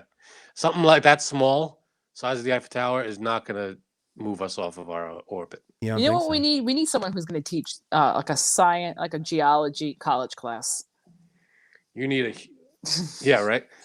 You need a huge friggin' rock to hit us for it to knock us out of. I did not pay our attention in geology, so like space talk is very boring to me. In my mind, I feel like if this hits China, a couple of people in New York are going to go flying into outer space. That just the impact of what it is. It would have to be really. You know what the size of the Eiffel Tower compared to the size of the Earth. So you're in space, you can't even see the Eiffel Tower. It's not going to move the Earth. Yeah, but 14,000 miles an hour, that's going to be... Also, how far down does it go? That makes it'll make a nice friggin' crater. Is it like a bullet thing? Will it come would it come out of Brooklyn? I don't think it will. I think it'll Stop listening, shatter and Sean. explode I don't before know what you're talking about. All right. I'm telling you what I ascertain from movies. Did you get this from movies or your I get it all from all-female movies. ballet class? My Oh, ballet class. Okay. They do classic meteor pose. You want to know what's funny about that? We Your started face. recapping Friendsgiving. We started recapping Friendsgiving, and the whole point of the Friendsgiving recap was to point out how OCD psychopathic your sister-in-law was, that she Right. like arranges her spice rack so that all the labels face out. Oh, I missed that too. And we never even Never got to touched it on because that. we got so obsessed with the ballet class. Yeah, you got this is the real Frank, you know. Meanwhile, you spent a whole segment ripping me apart for going to a gym to work out. What? It's not a ballet class. It may have been inspired by ballet, but it's not a ballet class.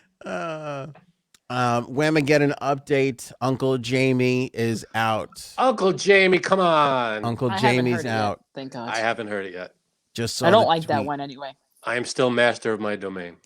You don't like what one? Last Christmas? I don't like that one. You're very curmudgeon-y for a super Christmas person. I know. I just don't. You say you're super Christmas, yet when I was at the last Hallmark Christmas movie fan club meeting, I did not see you there. I'm just fucking saying. You know what I'm saying? I think it's a very like sad song. It's not a like upbeat Mariah Carey. All I want for Christmas is you. It's weird. The tempo does not match the Right. theme of the song. It's a very happy, but it's like you gave, you know, you broke my heart kind of song. It is a sad Christmas song. You're right. I didn't even think. But it's very, you know, you go and then when you listen to the lyrics, you go, oh shit, yeah, that sucks. Yeah. But no, I haven't heard it. Have any of you? You haven't heard it, Janine? So I was with somebody today who was like, "You want to listen to Christmas music?" And I was like, "Okay." I'm like, I'll go out on day one, I guess. Played Christmas music for like 4 hours straight off of not Spotify. What's the other one?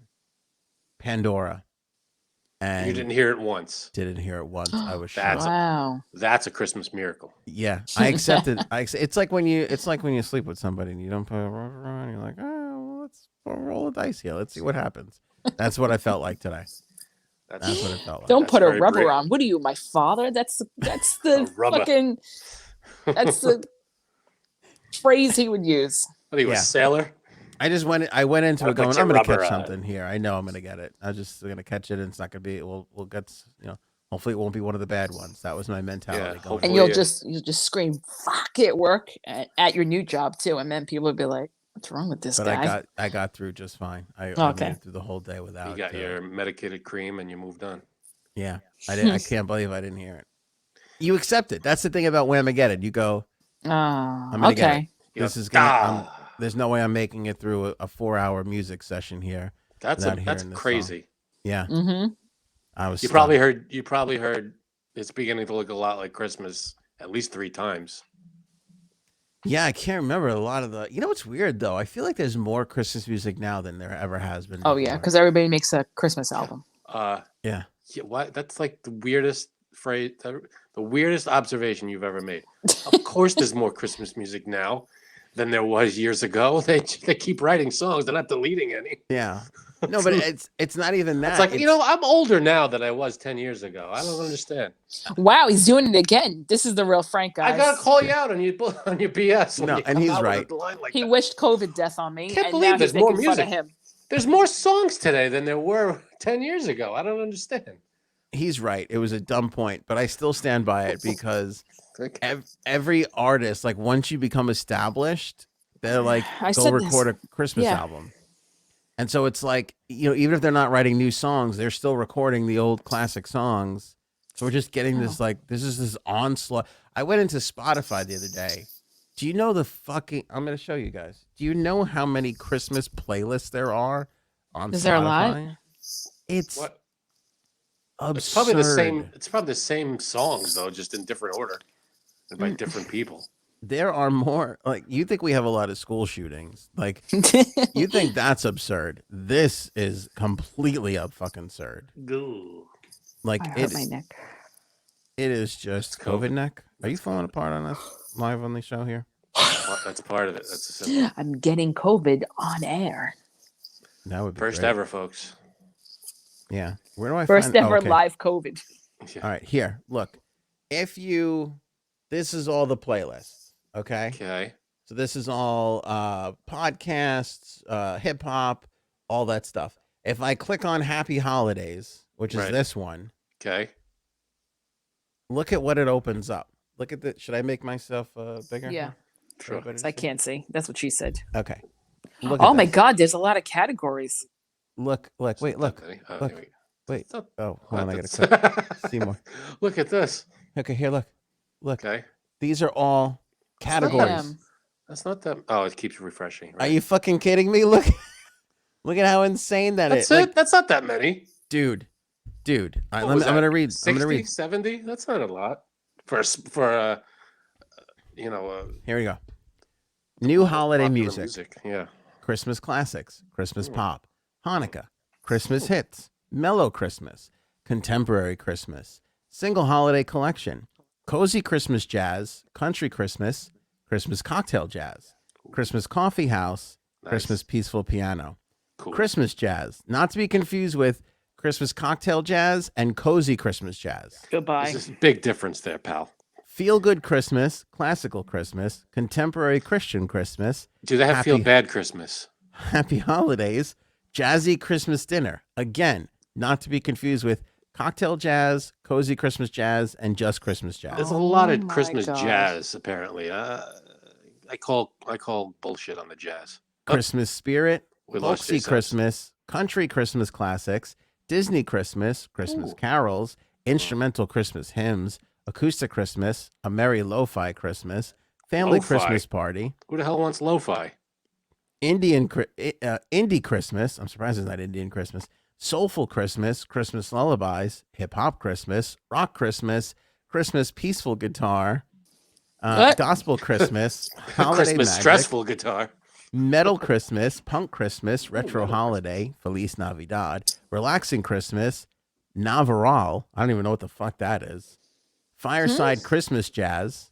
Again, not to be confused with all the other jazz. Yeah, but this is Oh my fireside. Big gosh. difference, pal. Different than the cozy Christmas jazz we had. You don't have to be cozy by a fire.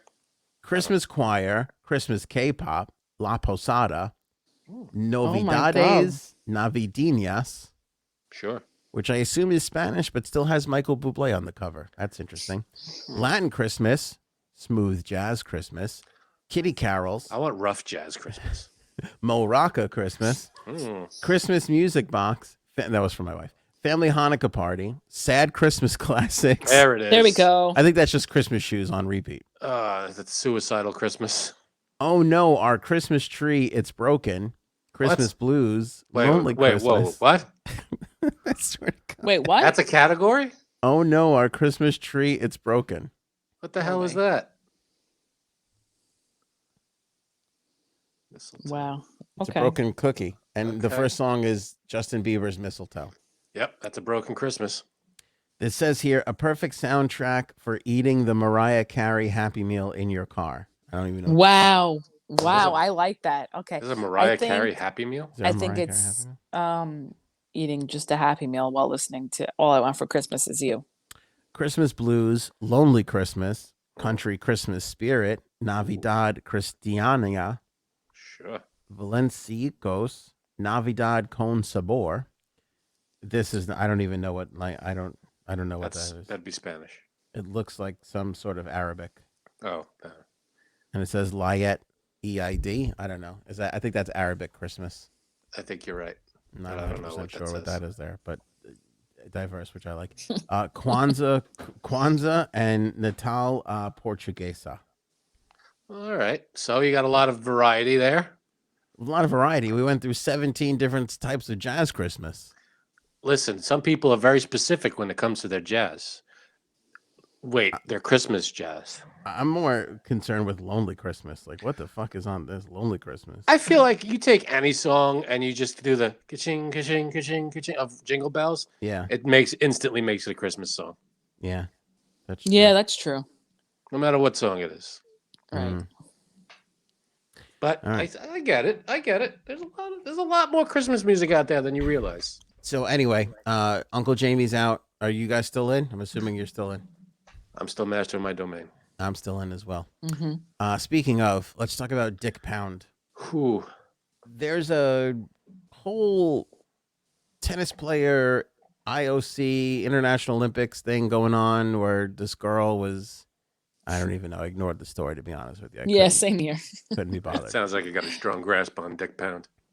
But the fucking guy who did press today that's like, we checked in with that girl and she's pretty okay. His name was Dick Pound, and nobody seems to be making a big deal out of it. I mean, how do you not how go do you by not? Richard? I mean, the guy's name is Dick Pound. Who gave that Mhm. guy a fucking job in the Olympic Committee? How do you not change your middle That's a name great name, to like 10? right? I was gonna say definitely. Dick definitely Pound.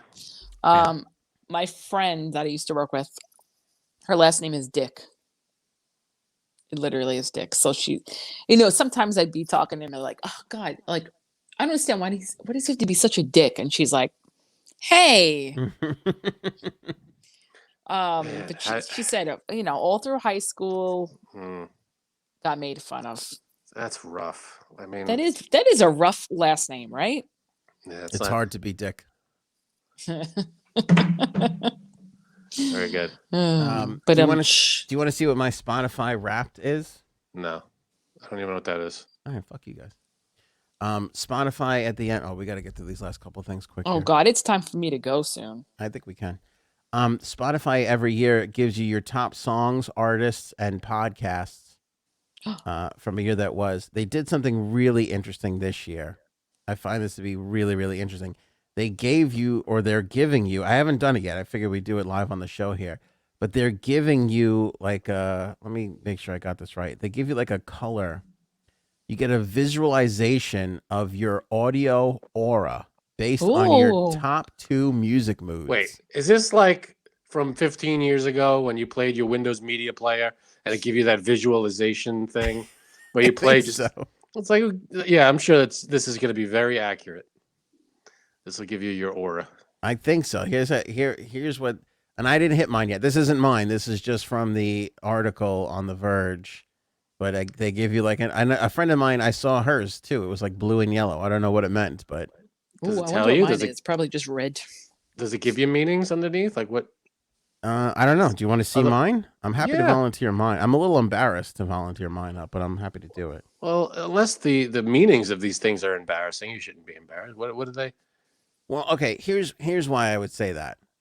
I do listen to Spotify, but I also have Sirius XM, and I have Amazon Music. So I don't. This isn't a complete representation of your. Thank you. Your musical. I don't listen to Spotify much. No. No, I listen to Sirius. You listen to Sirius too? Mm-hmm. I never listen to Spotify or anything. I listen to. I put on YouTube if I want to, because I pay. But you pay for YouTube, right? Yeah, no commercials, and I could download. Yeah. Videos off of it if I wanted to. And now, when you're driving in your car, will you put on the YouTube music thing and listen to the YouTube music? Yeah, I just plug in the auxiliary cable and I just listen out of my phone. And do they have everything on there? Most things. There are some artists that don't put their songs on there. Yeah. They'll put like the music videos, but not like the album stuff. Yeah, it's the same thing with Spotify. I don't pay for Spotify. But I pay. The Amazon Music is included with Prime, so like I listen to a lot of that shit. And if I don't have it there, I'll go to Spotify, and I'm gonna probably wind up paying for fucking. But I have that's the other thing too. I got Sirius XM too, so I'll just throw shit on there too, and it's like it's it's like the TV. It's like streaming now. It's just a million different places to get your content. Yeah, and it just which one do you want them? Which one's gonna give you what you're looking for. Yeah, so anyway, the thing that worries me about this is I tend to, like, you made a big deal about lo-fi before. I fucking love lo-fi. Lo-fi is like good beats and like it's like jazzy but hip-hop at the same time. And I like listening to that shit if I'm doing like work. Like if I'm editing something or, Yeah, but isn't like the definition of lo-fi just doesn't sound good? Traditionally in audio sense, yes, but lo-fi as a music genre has become this new thing of like. Do you get like the crackling of the of the record. The record. Yeah. Sometimes. Okay. Yeah, sometimes you do. So I feel like there's going to be a lot of that shit on here. Also, a lot of the podcasts that I consulted for, I would listen to through Spotify to make sure that they were working, and I feel like they're going to wind up fucking popping up on a lot of shit. So, all right. So, what's your aura? All right, let me see. Let me click on this. I feel like I don't want to lose you guys. Okay, there we go. Going? Oh, hello. This is something. I've got to go because my husband's waiting to come downstairs and do something. That's what she said. Can you hear the music? Yeah, a little. A little bit? I don't want you to really This year was anything but normal, it says. Oh, Jesus. I turned it off. Dick. Oh, just God. Just lower the volume. What are you, my mom? Handling an iPad? Your volume's halfway. It's 50%. It's playing OAR right now. Go ahead. Okay. This year was... I'll narrate. Ready to get into the thick of it? The 2021's Your Wrapped is here. In 2021, you did what you had to do, playing... I can't read that, but I don't know what that said. You spent 16,031 minutes listening. Damn. That's more than 68% of other listeners in the United States. Damn, I'm like a Spotify all-star. Man. While everyone was trying to figure out what NFTs were, you had one song on repeat. Your top song of the year was Snow Outside by Dave Matthews Band. Are you fucking kidding me? But that wasn't the only song in your rotation. Your top songs: number 1, Snow Outside; number 2, Head Full of Doubt; number 3, I in Love and You. What? Let me see if I can go back. That went too fast. I don't know what the... Can you go back? Yeah. Yeah, it wasn't your only song in your rotation. Okay. 1, number 2, 3, 4, 5. Okay. I and Love and You by the Avett Brothers. No Hard Feelings by the Avett Brothers. And Incubus. I don't know what it said. You deserve a playlist as long as your skincare routine. Listen to your top 100 songs of the year. We have a feeling you'll really love them. Your top songs 2021. You always understood the assignment. That's the TikTok thing. You listened to 38 different genres this year, but we would have been proud. I missed Look at that 38 genres. I'm fucking diverse, motherfucker. Jam band, indie folk, alternative rock, pop rock, and chill hop. You sure you don't smoke weed? Chill hop is lo-fi. I sure don't smoke weed, right? How well do you know you? We're talking the 3 a.m. play. All right. Let's play 2 truths and a lie. This is involved. Tap the false statement. Your number 1 Spotify playlist of the year was Daily Mix 1. The artist who appeared the most in your playlist is OAR. The artist you binge listened to the most was Nathaniel Radical. Okay. The lie was OAR. Great. Truth. The artist who appeared the most was Dave Matthews Band. That's a fucking surprise. Share the story to see if your BFFs can beat the challenge. This is getting too long. I just want to see what my colors are. There was one podcast that lived in your head rent free. It's going to be Joe Rogan because that's the only Joe Rogan Experience. Your top podcast. Blah blah blah. You listened to 12 episodes. Okay. All right. My arm is starting to hurt. Let me see. Just fast forward. You got to see how far you are. Skip. I listened to 464 different Spotify artists. In fact, you found a lot to love this year. Skip. Come on. Thanks for making us a regular part of the... Are you kidding me? You're not going to give me the fucking color thing? I'm sure it's right at the end, like after it's done, no? No, it's not. Maybe I got to go to a different thing. Oh, God. Oh, what a waste of time you are. Seriously, I waited for that. I waited to leave for that. Where do I get my color thing? Motherfucker. Want me to give you a color? Yeah, Frank, give me a color. Brown. Let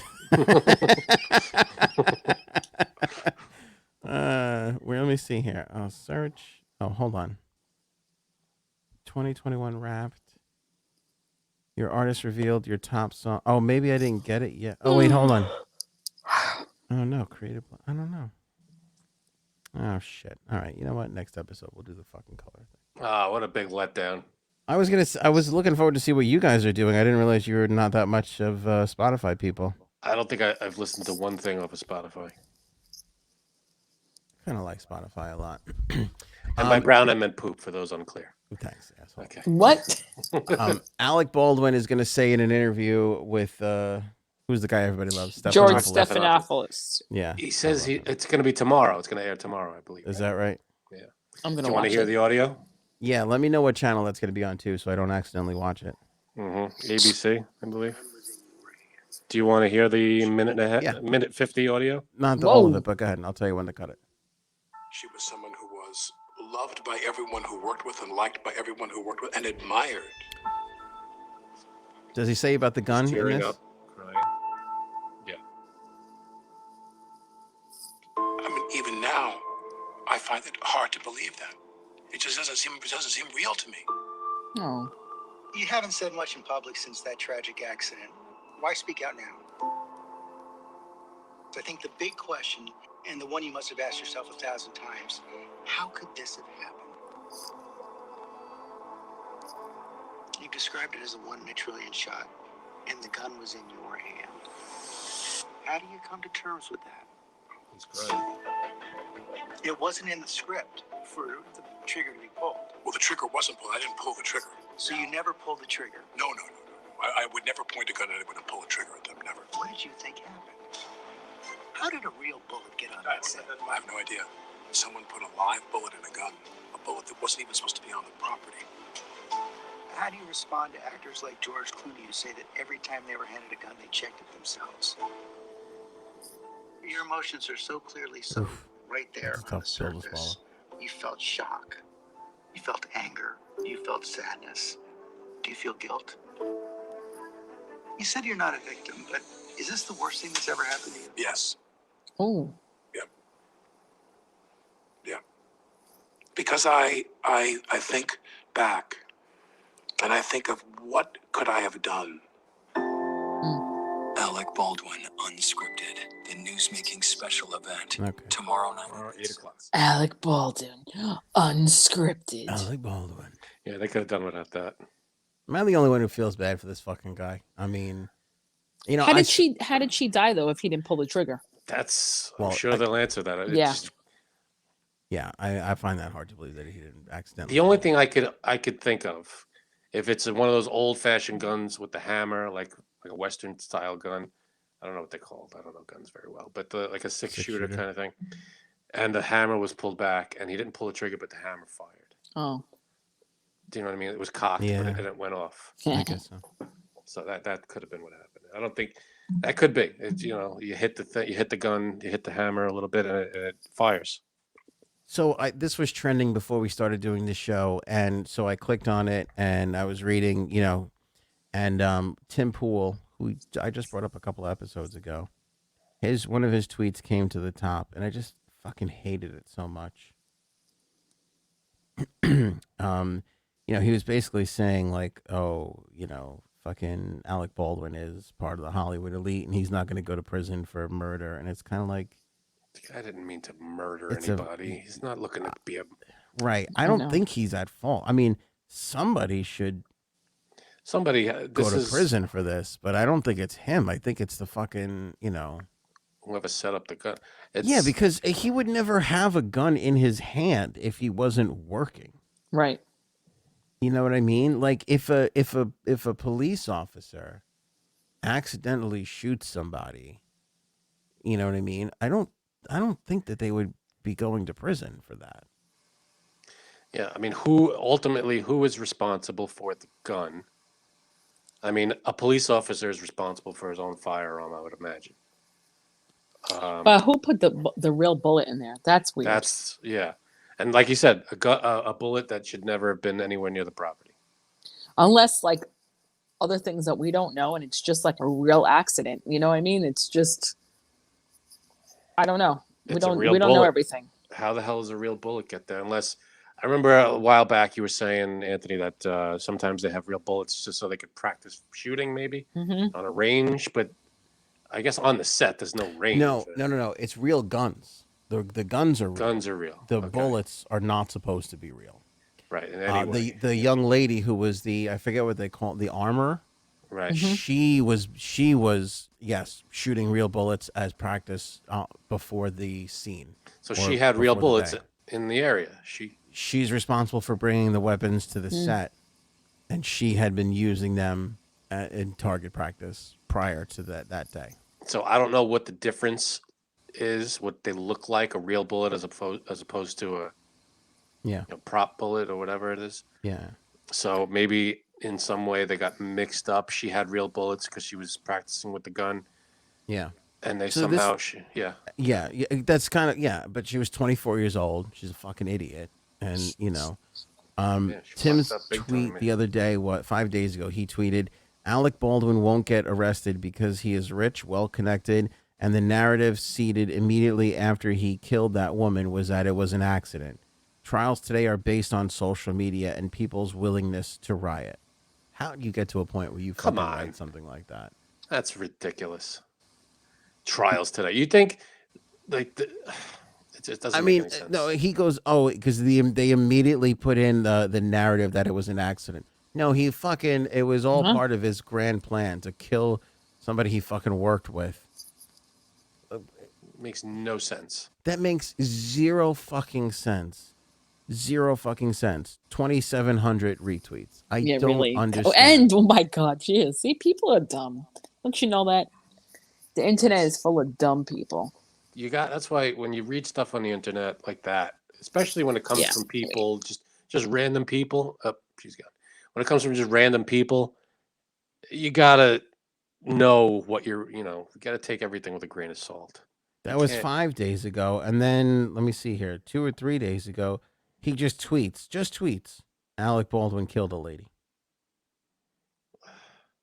2 days ago, he tweeted that. Like, I don't I used to have so much respect for this guy, and I still think he probably comes up with coherent stuff. I don't fucking get it. I just don't understand how you could. This to me is Alec Jones syndrome. Like you're right about one little thing, and then all of a sudden the whole world fits into that. Yeah, you weren't there. You don't know. Everybody around this whole set is like, this was not Alec Baldwin's fault. Yeah. It's not like everybody's going, I don't know, this Alec Baldwin guy, he was angry at her. No, he's obviously distraught over this whole thing. Yeah. No, the rich guy with a successful life is going to kill a woman. Yeah, right. I mean, not like that doesn't happen, but I got to go before my phone reason here. dies. Did you have anything else you wanted to say, Jay Sams? I feel like you had a thing. Oh, no, that's it. I'm just going to go get COVID again. Thanks. Okay. Thanks, Frank. Were you going to say something about Alec Baldwin just now? Oh, no. Okay. Yeah. Thank you. You had nothing to say.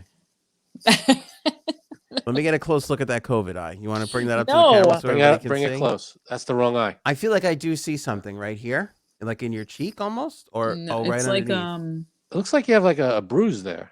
Yeah. Is there anything you want to tell us? Right. Wow, that was a hefty slap right there. Okay. Thank you. Let me see your palms. Do you have a black dot on the middle of your palm? No. Okay. Good night. All right, later. Good night. All right, we got to wrap it up there anyway, Frank. Robots can reproduce now. Looks like we're going to have to push that to the next. Man, this is brutal. Just know, people, that they made robots that can reproduce. Literally reproduce. I want to apologize to Matt Damon. We've run out of time. Page from the Book of Kimmel. But you got anything else? Yeah. No, apparently robots can reproduce, though. Yeah, we'll get to it eventually. That's the only other thing I have. We might not have to worry about this if we all get wiped out by the asteroid next week. So let's wait and see. I say we shoot some of these reproducing robots into space and just where they land, they settle, and that's that. Well, remember we did that story not that long ago that they were going to shoot something at one of the things just to like deflect it. Practice. I'm like, don't fucking mess with it. Oof. If it's going to pass us by. I don't know, man. You know that there's that asteroid belt between Mars and Saturn? Yeah. One rock just bink off of another rock, and that's all it takes. Exactly. It's over. I mean, it's a gajillion to one shot that it is the exact trajectory that we're on. But holy crap! Still, the chances. They're so close. Those rocks, they're right there. I know. They're just past Mars. It's fucked up. Yeah, it is fucked up. What if another planet gets taken out? I'm not gonna lie to you. I would kind of love it if another planet got taken out. Which one? Uranus? Let's be honest. It'd be more exciting. Get rid of those jokes. Yeah. If it was Mars or Venus. I don't know. Right? Mars or Venus. What's on the other side? Mars and Yeah. Venus, right? If one of those gets taken out, I feel like it's going to affect us in some way. You think so? They're a little too close. Do you think it would make us I feel happier? like Neptune. Get rid of Neptune, so it's a little far away. We can't even see that one. Do you think we would we'd get along more if we were like, there's no reason to fight against left or right because fuck, it almost fucking all ended. No, you know what would happen? It would turn into another conspiracy theory. See, the planets don't even exist. It's a right-wing thing. It's a left-wing thing. It would somehow become political. I don't know how. I think we would have like 3 months. Like, remember post 9/11 when everybody was like together? I think we'd have 3 months where we were like, what were we fighting about? That was silly. And then all of a sudden it would just go right back to... I think you're giving us way too much credit. I think we'd have 2 days. You know what, Frank? I believe in humanity, unlike yourself. That's good. Okay? That's good. Good for you. But I think we'd have 2 or 3 days where everybody's like, holy shit, what do we do? And then one asshole is going to be like, see, this didn't happen when Trump was president. And then it would become, fuck you, fuck you. That would be it. We'd be right back where we are. Yeah. Yeah, when Trump was president, we had 8 planets. Now we have 7. It would be like Biden. We had 9 planets with Trump. Now all of a sudden, wait, do you consider Pluto a planet? No, it's not anymore. Yeah. It used to be. It's not. You're bullshit. We have 8. It's 8 planets. Fucking planet.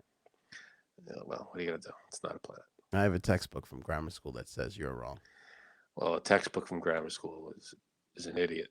You know what? I think that's where we lost our, you might think it's Trump. I think where we really started to go off track was when we were like, hang on a second. I don't know if Pluto's really a fucking planet. Well, it's too small, apparently. And it's also not orbiting the exact way a planet orbits. Mm-hmm. It's on a different, axis or something. Everything else, all the other planets are on the same thing. By the way, I hope they kick you in the teeth for this. But the other thing I was going to say. For the planet thing? Yeah. I'm right, though. You got taken to task for the Rockefeller Center thing. Did I? Yeah. Oh, yeah. People were, I don't know how true this is. Again, it's internet conjecture, but people were saying that Christmas tree farms are great because as soon as you cut down a tree, they plant another tree in its spot. That's great. I have no problem with that. And that fake trees aren't saving as much as you think they are. I forget why, but a lot of people were saying the same thing. Good argument.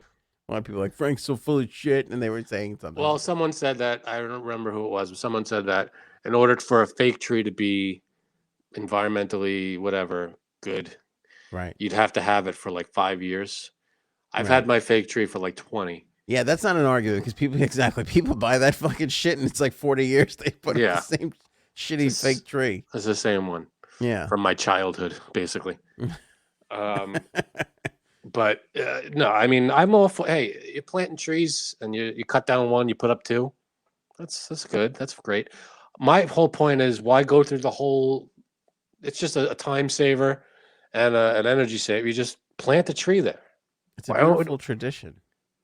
What, hauling it in on a truck is the tradition? I think seeing it and decorating it is the tradition. Why are you trying to take Christ out of Christmas? Right. You're trying to take Christmas from us. First of all, Christ is not the tree in Rockefeller Center. Well, I don't know about that. I know about that. But just plant it there, and we'll just decorate it every year. What's the problem? Why can't we have just a permanent tree? That's no fun. It's an honor for people to have their tree selected as the Rockefeller Center tree. Okay. Thanks. Great. Listen. Could you imagine 200 years from now, they planted this tree 200 years ago, and here it is today. We're decorating it like every year. Wouldn't that be something for the future instead of every year it's a new tree? No, every year it's got to be a new tree. We can't put a plaque there that says this tree was planted in the year 2021. I'll tell you why. What? Every year, shitty fathers from all over the world take their shitty kids into the shitty city, right, to see that fucking tree so they could say one thing. It'll still be there. This is as big as last year's tree. Hey, fuck it. We all say the same shit. And if we can't say that, then there's no fucking point. But they could say, what they could say now is it's bigger than last year's tree because it grows every year. You're bigger than last year's tree. All right, that's it for us. We're going to leave it there. Day 4 of Ghislaine updates will be tomorrow. Day 5 Friday with Frankie C and J Sabs. I'm actually going to be on the road. What? Yeah, we have to talk about this off the air. On Friday? On Friday, I'm going to be on the road. What road? I got a family wedding this weekend. It'd be Family great wedding? if the asteroid hit before I had to go to this fucking wedding. If it's gonna hit. God-forsaken That's New the time. Jersey. Why do we have a South Jersey anymore? I don't even understand it. Doesn't make any South sense. Jersey's all right. I'd love to move Atlantic City closer to New York and That'd get be rid of good. that whole fucking state. Cape May would be good. Move that up too. I'd love to just get in there and saw it, saw it in half and let it Just float out. To the Give it the old Bugs Bunny treatment. Yeah, let it float all the way to Africa. Let them. I could just see Africa, like somebody Like, on a nope. raft, just pushing it With a big stick. Yeah. and Bye. making its way all the way to Australia. That'd be hilarious. Yeah. Yeah. So I don't know. I think I have to do it from our hotel. That's what she said. Also, we'll figure that out. All right, let's go. Appreciate you guys so much. Thanks for watching and listening. Don't forget, save 15% off your Jumpstart coffee order when you click the link in the description below. This makes a great Christmas gift. It is that premium packaging that, by the way, Yeah, that's resealable. See, Frank's is sealed. See mine? Opened, resealed. Resealable. That is important to note. 15% off when you use the promo code AOA15. You can save and subscribe, order 2 or 3 a month, have it delivered every single month at the same exact time. Makes a great Christmas gift to give dad, mom, uncles, cousins, give them coffee for a year from Jumpstart Coffee Company. That's a the beautiful veteran thing. in your life. There's a veteran that Veteran, will yeah. appreciate that. I keep telling people 50% of the proceeds from 50% of the profits from this company goes to the Navy SEAL Foundation. When you give this gift, you get to put that little topper on there. But oh, and by the way, There was an we're helping the Navy SEAL Foundation with this gift. People are gonna absolutely love that. very nice review in the last episode. One of our listeners. Roz, right? Yeah, I have it here if you want to see it. Yeah, I saved it too. She was so. Thanks for bringing that up, Frank. Yeah. There it is. You got it there. A little bright. Hold on. She was so. I thanked her in another one of her comments. Yeah, Roz. Hey guys. Yeah. Can you read it? Hey guys, I couldn't wait until your next podcast to send this message. I got my Jumpstart order today, and even though I only drink 1 cup of coffee in the morning, I had to try it tonight. I ordered the dark, medium, and espresso. I tried the medium tonight, and boy, was it delicious. No doubt the other ones will be even more fantastic. I purchased 2 bags from my son-in-law as a Christmas gift too. I know he will enjoy them. Just wanted you to know. Thanks for the promo code and for your show. You have another satisfied customer. There it is. Yeah.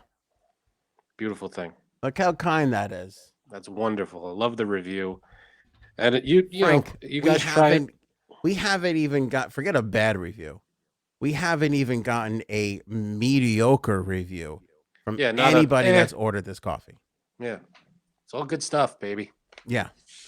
Appreciate that. Very Nobody much. has even been like, yeah, it's okay. Not even that. Everything has been 5 stars on this coffee. All good stuff. So grab yours now. Get it in time for the holidays. If you use the promo code AOA15, you save 15%. If your order's over $50, Jumpstart's going to pick up the shipping for you. So that's another incentive to order now. And don't forget, we've got the shopanthonyonair.com store on sale as well. 15% off there. Promo code is TWSS15. That's what she said, 15. So TWSS15. Save 15% on the entire shop. That beautiful mug that Frankie C was just holding up there. It is nice. And we put the That's What She Said line back on they're back, sale. Baby. There it is. You can get these right now. And the shirts are very comfortable. They have that super fabric. Right? The fabric is nice. Yeah. Yeah, they really are. We went all premium, by the way. We didn't go for the shitty. We're not cheaping out on you guys. No, spared no all. expense. None whatsoever. So you can grab all the merch. With the silhouette T-shirt that seems to be a lot of people's favorites. Nice. And pretty soon we'll have the Go Ahead merchandise. Go ahead. We still have to figure out how to spell it. Yeah, a lot of debate on that. G-A-H-E-A-D or G-U-H-H-E-A-D. And is there an apostrophe somewhere? And is there an apostrophe? Let us know in the comments below. We'll catch you guys on the next episode. Thanks so much.